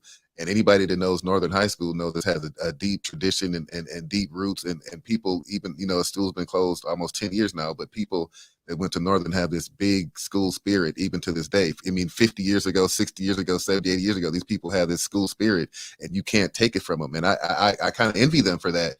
But the way that school was done, it's really similar to what you're saying right now. Yes, it was. And the things that they could have done to kind of alleviate the debt, even when they closed the schools, like our pianos, our band instruments, they went to other schools. Romulus picked up all of that. The football, our jerseys and our helmets, they were using that. Yeah, they were using that as practice, because they had their own, but I don't think that people realize that it's still a war going on. It really is, for us as people of color, because if you look around, and you see, because getting involved with the group with Tom, we went up to Albion when they closed their schools. We did go to Benton Harbor when they were closing those schools. You just look around, and we found out, meeting other people in that group, there were other states where they were attacking, New Jersey and New York and different Houston, places, Chicago, they target us. And now here they are trying to remove our history, our books. Don't talk about slavery. What? Are you kidding me? It's a part of the history of this country. So, it's just sad. And I think it's just a time that we have to really realize what's happening, what's truly happening. The bad part about it, because I looked into, we were saying, oh yeah, the debt is erased. Yay. But then they were saying, oh, you can't build another school there, period. And I'm like, why not? It's our property. Well, when Romulus gave the land back, because they had control of, like, Easter High School, they had control of their land, and it was their job to do the upkeep, cut the grass and all that. Okay, they got tired of that. That was an expense. So eventually they gave it back after they got everything they wanted from us. And so then in this agreement, I went and I picked up a copy of that agreement. It says homes. Homes can go there, single family homes. And I'm like, who would agree to let just homes? I'm not against building new homes, but you talking about families, so they still have to be educated and bust out somewhere else. And it's like, you don't deserve to have a school. We do. We Mm-hmm. do. We had a lot of famous, the Marvelettes, they're from Inkster. Motown's first number one record, gold record. Don Barton, the casinos. It's Inkster High, So it's just, we have a history like other schools. My mother went to Northern. I have her Really? book. Yes, I have. She lived in Detroit back then, and I have her book where she went Oh, right, right. and her graduation book. But I think that I don't know. It's like you get comfortable and you think you're accomplishing things, and you're really not. You're going backwards. I think our school, Tom, and we were doing videos talking to how the children were feeling being displaced, Yeah, and they were lost because yeah, the other districts they weren't really accepted. They wanted the money, but they didn't want the The kids, students. Yep. that's right. and they were expelling him for little bitty no things. They were Mm-hmm. not only just expelling, they were humiliating by calling the police. Mm-hmm. Mm-hmm. First grade, Mm-hmm. because she said, "Stay in that steer, don't move." And the boy said, "Why?" They called the police on him and had him removed. Yeah, that's ridiculous. It is ridiculous, A little girl had cornrows, and she was sitting in the class, and another student, Caucasian, cut her cornrows while she's in her seat, cut her hair, and the teacher said nothing. And the little girl sat there crying, and they ignored her. I mean, it's just so many things that went on that really affected the kids. That's why you need your own schools and your own community. Yeah. That's how I feel. And I I'm sorry, Miss Richardson. I don't want to interrupt you, but Mr. Schumo, I got to disagree with what you're saying. I'm just looking in the comments. As a history teacher, you can't just say that history is not being taught. History has to be these type of things. It depends on the teacher. The system and the curriculum say one thing, but if you got a teacher, I don't know, like myself, that cares and knows that history is not really supposed. You're not really supposed to teach history, but I don't care about that. I care about letting the students know what really happened and letting the students, and letting them know this is where you came from. So I have to disagree with what you're saying, sir. That's just me. hmm I'm hmm sorry. I'm sorry for interrupting you, Mr. Richardson. Oh no, that's no problem. Exactly, because one thing we were doing when Edison schools came in, they removed our pictures. And they were still they changed the name from Inkster School to Edison Inkster Schools. And Mm-hmm. so they were in charge, and they removed the trophies, the pictures off the wall, and everything. And the kids were like, "This is a dump." Well, why are we at this school? There's no history. So the alumni, I formed what we call the Viking Pride Committee, and we would go in and had permission from the financial manager at the time. That's when we brought him in. We brought the Marvelettes back to the school. We brought Dr. Woodrow Whitlow from NASA back to the school, and we had a lot uh, of alumni that they didn't know, even from the funeral home director. Penn Funeral Home. He was a 1961 graduate from Inkster High. They knew the funeral home, but they didn't know he from Inkster High. So we would Mm-hmm. let them know, because you came from Inkster High, you could still accomplish great things. I, And yeah.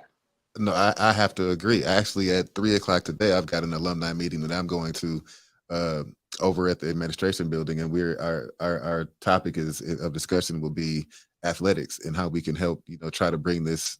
Flint used to be a hub of great athletes. No offense, and no taking no credit away from Detroit or Inkster or anywhere else, but this is Flint, and we're known for our sports, and we're known for Mhm. we've got a deep tradition in basketball and football, and we've got all type of athletes here, or that are alumni of Flint schools. So we have a task of trying to get our kids a football stadium. So we're going to, I hope we're hosting an athletic meeting for that similar reason, is to try to get these alumni back involved and try to get them to kind of step up and help us, with not so much with the administration, but just getting people involved and getting the knowledge out of the history and getting that implemented into the future. That's what our meeting is about. That's beautiful. Yeah. So I saw a question came across from Ms. Dana Hart, and she asked, was the rezoning to residential, did that happen after the closure of the district, or was it already before the closure of the district? The fact that that's now zoned for residential.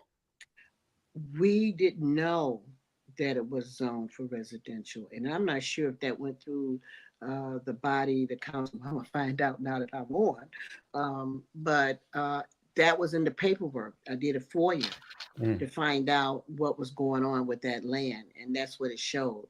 But I don't think it was rezoned, and all of this happened after the closure of the school. After the closure. So in other words, the surrounding districts don't want charter schools or any schools. Correct. Because now that would interfere with them being able to, they also had financial problems, but right. Their financial problems, like you said, were solved by having kids come be divided up between the four. Right. They wanted the money that the students represented, but they weren't necessarily ready to give the service. They were treating kids like they were trespassing when they were there. Right. Right. One of the things that I wanted to draw out to Mrs. D is, the way that you talked about how this is happening across the state and nationally. And I can tell you, also from, the perspective of doing, research and stuff like this, and also advocacy that you and I have both been involved with, going to Chicago and New Jersey and places like that, that this is a nationwide phenomenon. And when we talked about it, with Elnora Gavin and Benton Harbor, and this is where I also want to help to connect it up back to Flint. We talked about that one of the main things seems to be oftentimes, maybe not always, about the land. So in Benton Harbor, you have that beautiful high school perched up on the bluffs over Lake Michigan. Benton Harbor is predominantly Black city. And we know that there are a lot of developers that see that. And, it's like, well, we can't have Black kids up on the hill there when we're trying to build all of this luxury housing down here. It just doesn't match with our business model. I know that in Flint, we're talking about the attachment people have to Northern High School and its importance as a symbol. Well, Flint has a master plan, apparently, that involves creating green spaces in many areas of the cities. Now in Flint has lost a lot of population over the last few years, but especially it's lost population among Black people living on the north side of the city.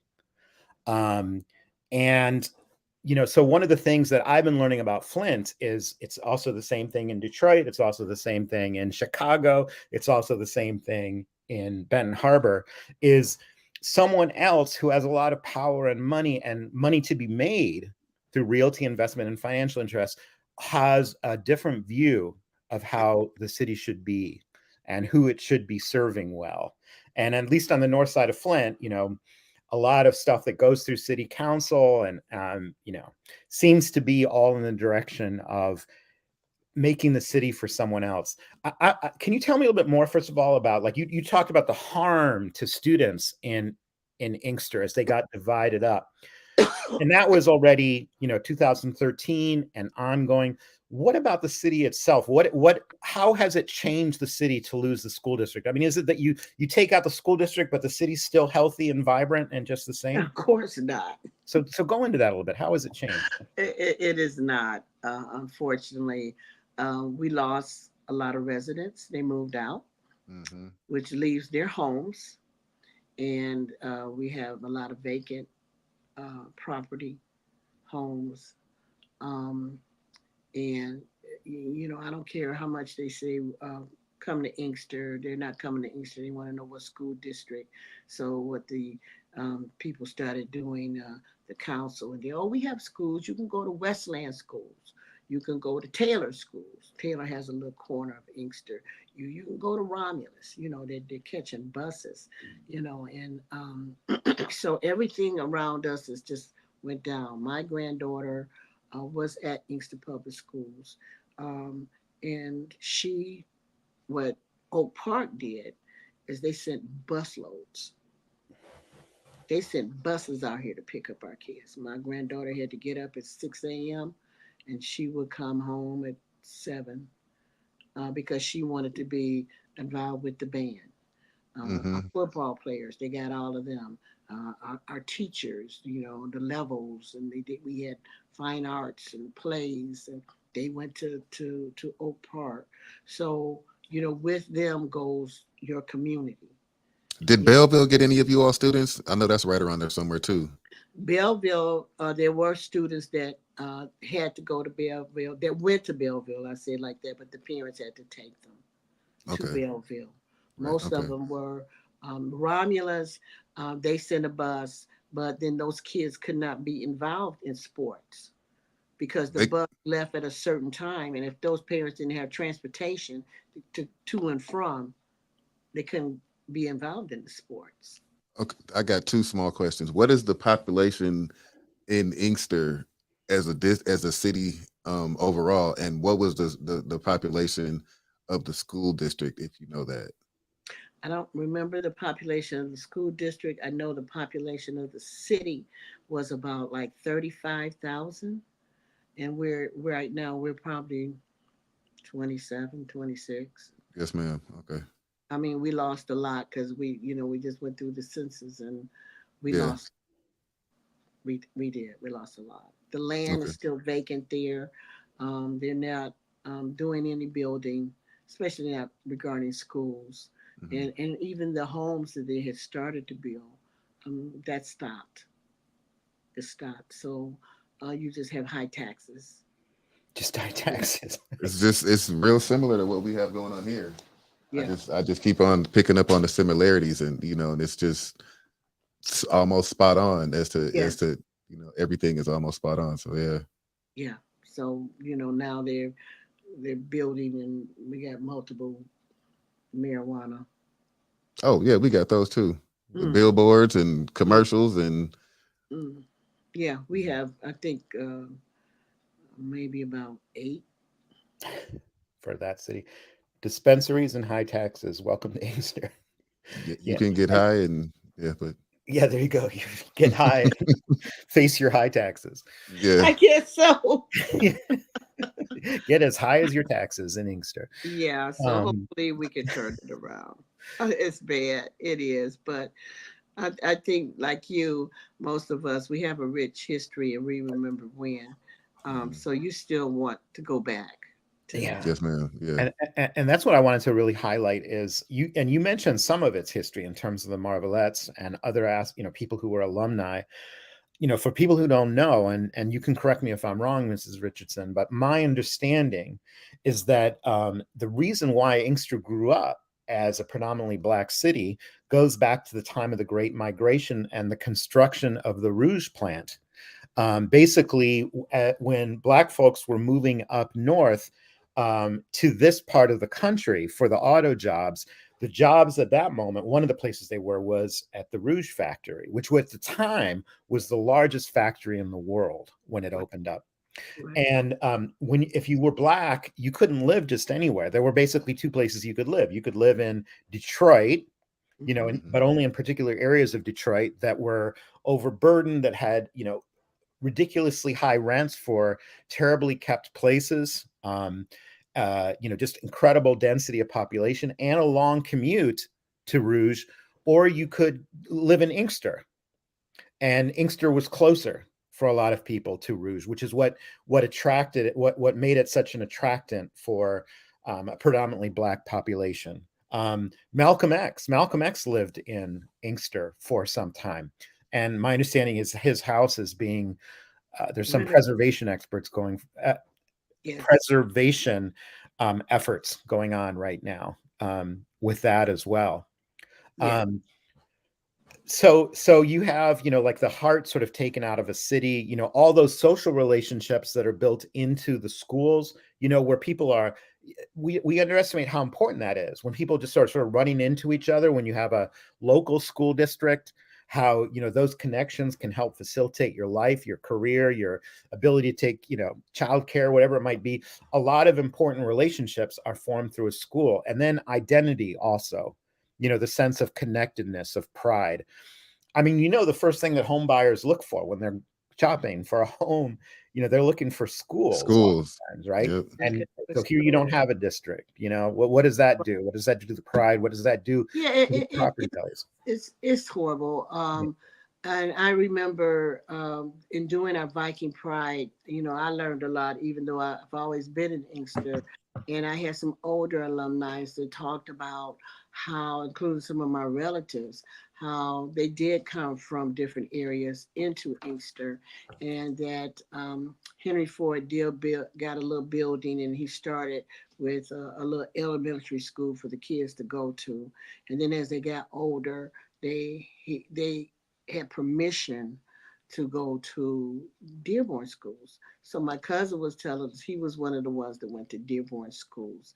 He said it was him and his brother. Then the next year it may be one more other person coming into Dearborn, and then there was two more. He said, and when they got to six, they said, "Oh, too many. You're gonna have to do something. Too many." So he said, so then Henry Ford, in fact, Henry Ford will come out and he purchased this other building, which is an older, right now it was some kind of building. Anyway, they went there, and then we eventually moved into a newer building, but that's how it started. And Henry Ford used to come out and they told me how he had soup kitchens.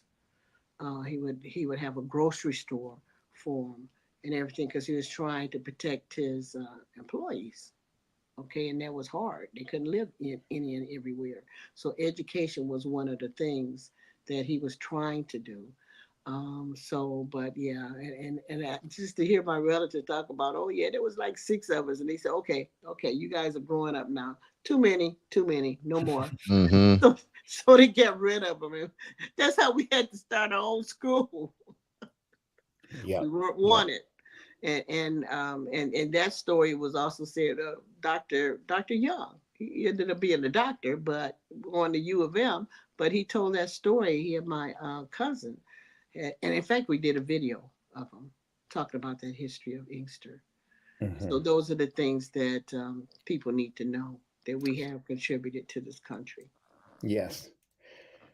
When I think about the loss of Inkster schools, I go back to thinking about how well you guys were doing just a few years before they said, your district was a total failure, needed financial failure, needed to be taken completely away.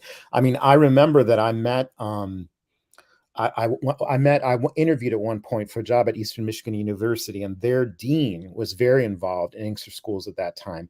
And I remember that this was just a few years before the closure. There was such excitement about what was happening in Inkster schools. Like it was being held up like a model, like Flint was at one time, like Detroit was at one time. But this is like literally a few years before you lost the district in its entirety, right? So it's amazing how fast that can We change. had a waiting list of kids. Like you said, you had a waiting list. And Dr. Meridata, in fact, Dr. Meridata, Tom Meridata, was awarded the Michigan Superintendent of the Year Yeah.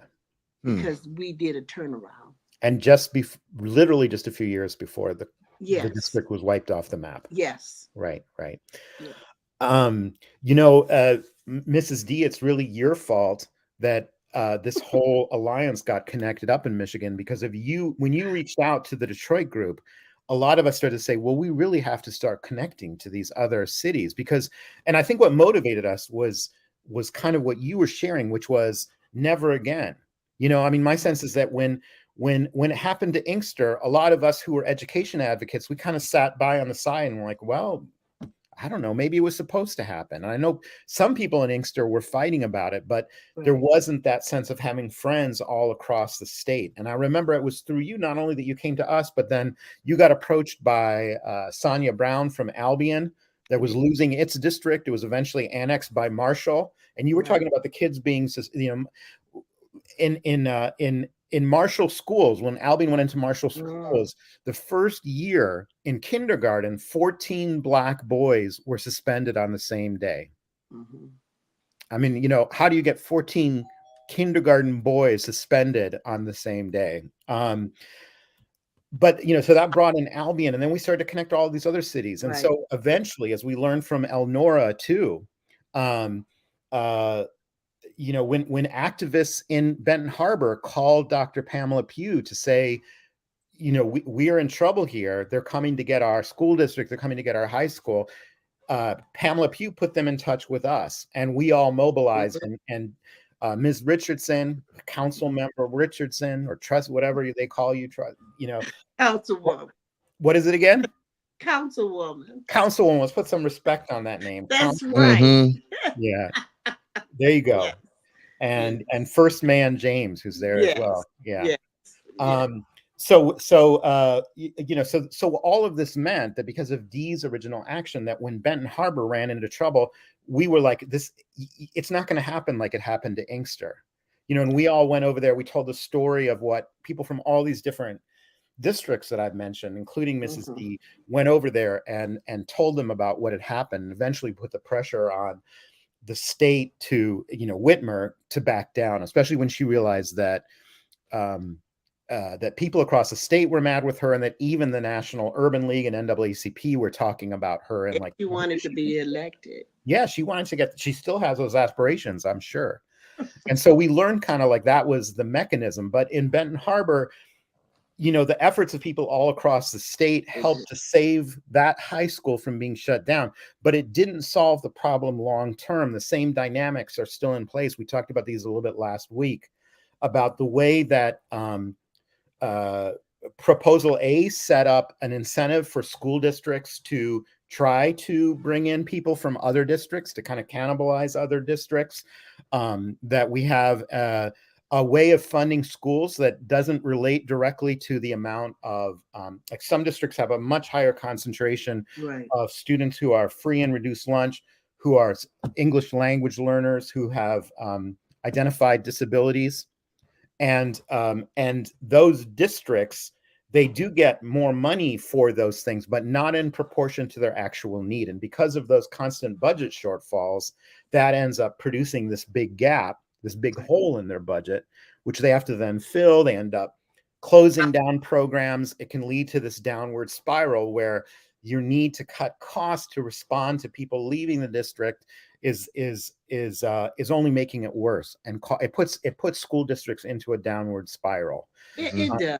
Yeah, you're right. And one thing I can say about the citizens is that when time Mayor Dada came, he went to the churches that we approved bonds. We did what we had to do for the kids, but it still just wasn't enough. It just was never enough, especially once they made us do new roofs, new wiring, new this, new that.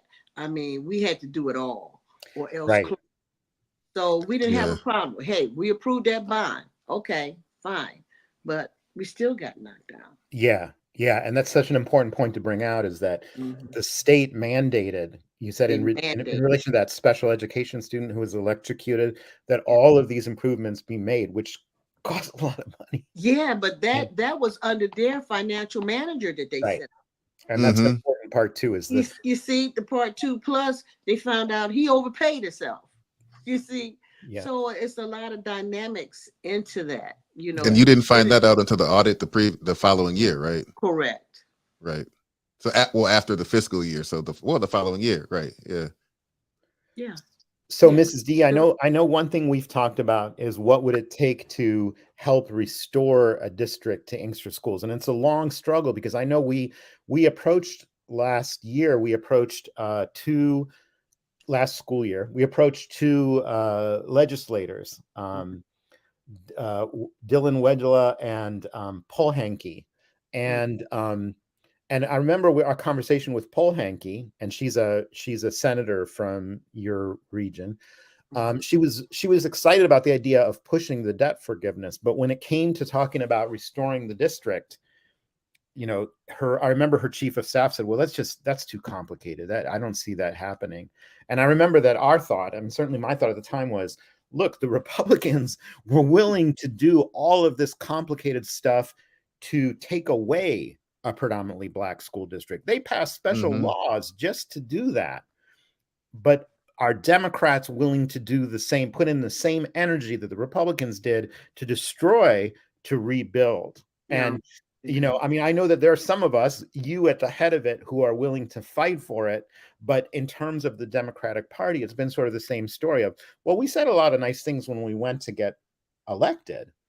But, you know, now and like, oh, we can't do that. That's not practical. You know, we know that you can do. Already settled. They're settled. You're uprooting the children from other districts. What? Everybody can come home.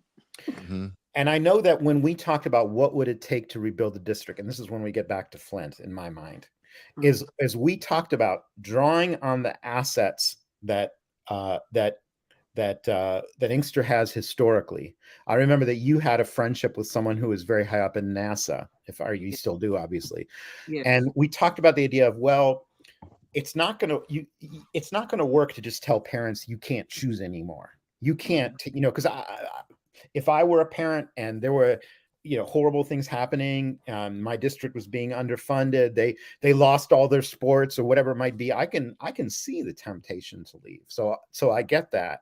And so my sense is if we restore districts, whether it's restoring Flint back towards where it was, or, you know, restoring Inkster, you know, getting it back on the map, it has to be about having something at the core that is drawing people back again. In other words, that you literally create some kind of magnet, like that magnet pulling people back in to the city. And I know that that's what we talked about. And, you know, I know we'll talk about it again when we talk about restoring Inkster schools, is that part of reparations for the district and restoration for what happened in 2013 under the Republicans would be to have grant monies available to create an identity around Inkster schools centered on some of that history, you know, its connection with, you know, with mobility and technology, with the Rouge plant, you know, with aerospace industry, with your proximity to the Detroit airports and even the Willow Run airport, that there's a lot that can be built in terms of an identity that would, you know, be something attractive, so that parents who had become more accustomed, you know, well, now my kids are used to going to Westland or whatever it is, have a reason to come back. I think about the same thing with Flint. I mean, Flint is also a city that has a long history of Black pride in the union movement, in the automotive industry and beyond. You know, and I haven't talked about entertainers and stuff like that, and athletes and everything else, scientists, doctors from Flint. But the same thing, you know, President Clack, you know, we know the things that are attracting people away. You mentioned that if you're competitive in sports, you know, there's more money out in the surrounding districts. That I think you talked last week about, like, if you stay in Flint, you might have to share a helmet with someone, that sort of thing. Did I remember that correctly? Yeah, that was said. Is the thing about it is me being a scholar athlete, or well, I like to call myself an athlete scholar because I wasn't the best student in high school. I didn't, you know, follow that model. But, you know, I just look at the fact that one of our schools that are out in the county, they play one or two of I think it was last year they played two. I might be mistaken. I know they played at least one, but they played one of their games at Michigan Stadium. I mean, like, you know, like that type of experience that you just get changing your clothes in the locker room and running out of the tunnel, and you know, and seeing this, you know, being in a stadium of that magnitude and just playing there will just make you see that there are different opportunities, you know, that just will make you, give you some type of motivation, just you being there, just you being exposed to that. Maybe you never thought about going to University of Michigan, maybe you never thought about playing football at a higher level, but when you have that experience, which I've never had, but you know, playing at the University of Michigan, but just playing there will give you a different attitude, it give you a different outlook. So, you know, when you look at the different opportunities, yeah, we don't have those opportunities. That's the type of thing that I'm trying to bring back, you know, to the Flint schools, not just because it's, you know, because I was an athlete, but just because some of our kids only have sports as an out. Some of our kids, you know, they don't have, they weren't blessed enough to have, you know, like a support system like I grew up with, or parents that I grew up with, or, you know, stuff like that. So they need that extra outlook, that extra push, and that extra exposure to show them that, well, maybe if I, you know, stay in school and get good grades, I can get out this way and I can bring my family with me. or I could be that first generation college student, or I could be that person that, that can buy up a block because I go to the NFL and I buy up my block, that I grew up on, and I have everybody here, living outside of debt or something like that. That's just different opportunity. You never know what can happen if you just expose the opportunity. And so that's what I'm trying to do. I agree with that. Before our schools closed, you mentioned Dr. Woodrow Whitlow Jr. He was like a deputy director at NASA, started at Cleveland, got promoted, and then he ended up in Washington as an advisor. And one thing in fact, he was my neighbor, and he used to be our paper boy back in the day. And I had him come back and talk to the children about how it is. And he brought an astronaut, he brought a scientist, he brought two female engineers. They did experiments, and he talked about the STEM. And we were looking into that, making Inkster a NASA school, because that would draw kids in. We had a lot of dreams, and we had the alumni coming back. And I agree with you.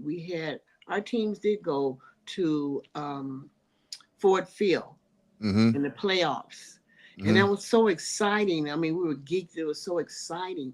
And then the one year we almost had a perfect record, and we were going down to Ford Field. And then somebody, don't know who this was, said a boy was too old to play. That we had a kid. So you had to forfeit some games? Well, what they did is they stopped them from playing for the championship. Okay. But this student was from Africa. And so we had to go and try to get his birth records. And that took time. So they forfeited it. And of course, when it came back, he was his correct age. But you have those little things like that, and it broke their hearts. So what we did as the alumni group, we went out and bought some championship rings and presented them with them and had a band. Yes, ma'am. Yes, ma'am. So you still have to encourage your kids. Yes, ma'am. Give up. So, I know what you're talking about. We are in the process of trying to rebuild our entire athletic program. We have, Flint had, back in the day, actually when I graduated high school, 25 short years ago, we had 4 high schools, and all 4 high schools graduated over 250, close to 300 students. You know what I mean? All 4 of them. Now we have 1 high school, and we have an alternative school as well. So, but they all, we call it as 1 school, but it's just trying to, it seems that there shouldn't be any, it should be so easy to maintain the athletics in 1 school versus 4. You know what I mean? Like, it shouldn't be as difficult, but I don't know how difficult it was to maintain 4 high schools back 25 years ago, because I was still a kid. But now, being on the board, just seeing that there were a lot of hurdles that were intentionally put on the track to make sure that we got to where we are at this point in 2023 and 2030. And, it just seems that we had, we were talking earlier about our equipment being practically given away, liquidated, and to districts that surround the area. How can you have any athletic program without a weight room? Right. Even a softball team, even a swim team, even anything that doesn't lift weights or work out in a weight room, like, you cannot be successful at anything. So with that being said, students like myself, or friends of mine, if that were us at this point, I know for a fact that I wouldn't have been at a Flint school, because athletics was so important to my upbringing. My sense, President Clack, is that, like, from Flint's perspective, it's almost like a dual problem that has to be tackled. And, the first is to create a sense of identity, like around him, and that might take, Mrs. Richardson or Council Member Richardson was talking about, the NASA identity of her school. I mean, it seems to me that if an identity is constructed that is rooted in the history of Flint, whether it's the automotive industry and, connections to technology and mobility or whatever it might be, And you get some philanthropists who have come up through Flint, who love Flint, who would love to see, especially, historically Black Flint restored. Um, that they help, maybe you put their name on a school or something, but they help you to create that kernel of identity, that magnet school sort of thing. That would be the one piece for me, so to give kids who would normally, who are within your zone but who go somewhere else, an incentive to come back, because everyone would love to drive less, everyone would love to take fewer school buses or less time or whatever it might be. But then you've got a secondary problem, if I understand it correctly, which is, and I'll say it so you don't have to say it. I mean, you can say it if you want to, but I think the vision that is being put forward for the new Flint is one that really doesn't put much Include value the Flint schools. into Flint schools or to the predominantly lower income Black population of Flint. Like, they've got a vision for building Flint that doesn't include a lot of people who go to Flint schools, I believe, right? I agree. And so it's that dual thing of needing to create a new identity when I think that there are a lot of people who wouldn't want that to succeed, because their whole point is to get people away or out, right? And so you're working against that too. Like, there'd be a lot of people who might say, that's not part of the master plan. The master plan doesn't involve attracting all those people back into Flint. Right. So it's kind of like especially on the north side and on the east side. Yeah. So they don't include them at all. So yeah, I agree.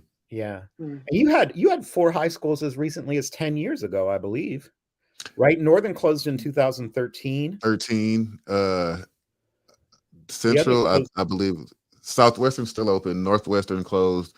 It wasn't even 10 years ago when Northwestern closed, because I remember Northwestern closed, I want to say in 2017 or 8. I think 17 was the last year that Flint Northwestern was open. I think it was 17. And Central was early 2000s, I believe. Okay, so that one was earlier. Okay. Yeah, earlier in the 2000s. Yeah. But I want to say, because when I got out of college, I went back and I was substitute teaching there or was I still in college? I can't remember, but I think Central was the first to go. Yeah. And then there was Northern and then Northwestern, and we still got Southwestern open. Yeah. And all of those, all of those buildings are still erected. You still have them? Or did they tear them? Well, we still have a shell of two of the buildings. They're still a structure. Northwestern is still there on the north side, the far north side. It's still there. It could use a lot of renovations. Southwestern is the only school that's open currently, and it could use a lot of renovations that we're going to be looking into here in the near future. But yeah, they all are still. 2 of them are almost, I want to say, inhabitable. So they need to, that's one of the hard discussions now, what we're going to do with those 2 buildings, because part of the area, with the central location, part of the area doesn't want to see a new school there. They don't want their property value to go down, because they don't want these north side kids or east side kids or south side kids walking around through their neighborhood, or getting dropped off and picked up. And so, which in a way I can kind of I don't want to say I understand that, but this is, I understand the argument. I don't agree with everything that they're saying, but I can understand. And part of the other argument is, well, we've got this big old structure right here with a brand new library, a brand new museum, a brand new, everything over here. But then we've got this big old ugly structure. So what are we going to do? We're going to knock the building down and build a park. We're going to build the building up and build a school. What are we going to do here? So are there any grants available? And even with the state and the government considering they tried to poison you, can't they rebuild? Well, that's the thing. It's trying to, I guess part of it is trying to keep everybody happy within the community that surround the school. I'm just speaking about Central at this point. It's trying to keep everybody happy. For one, these people pay their taxes, they're voters, and and they really, when they come deep and they mean what they say.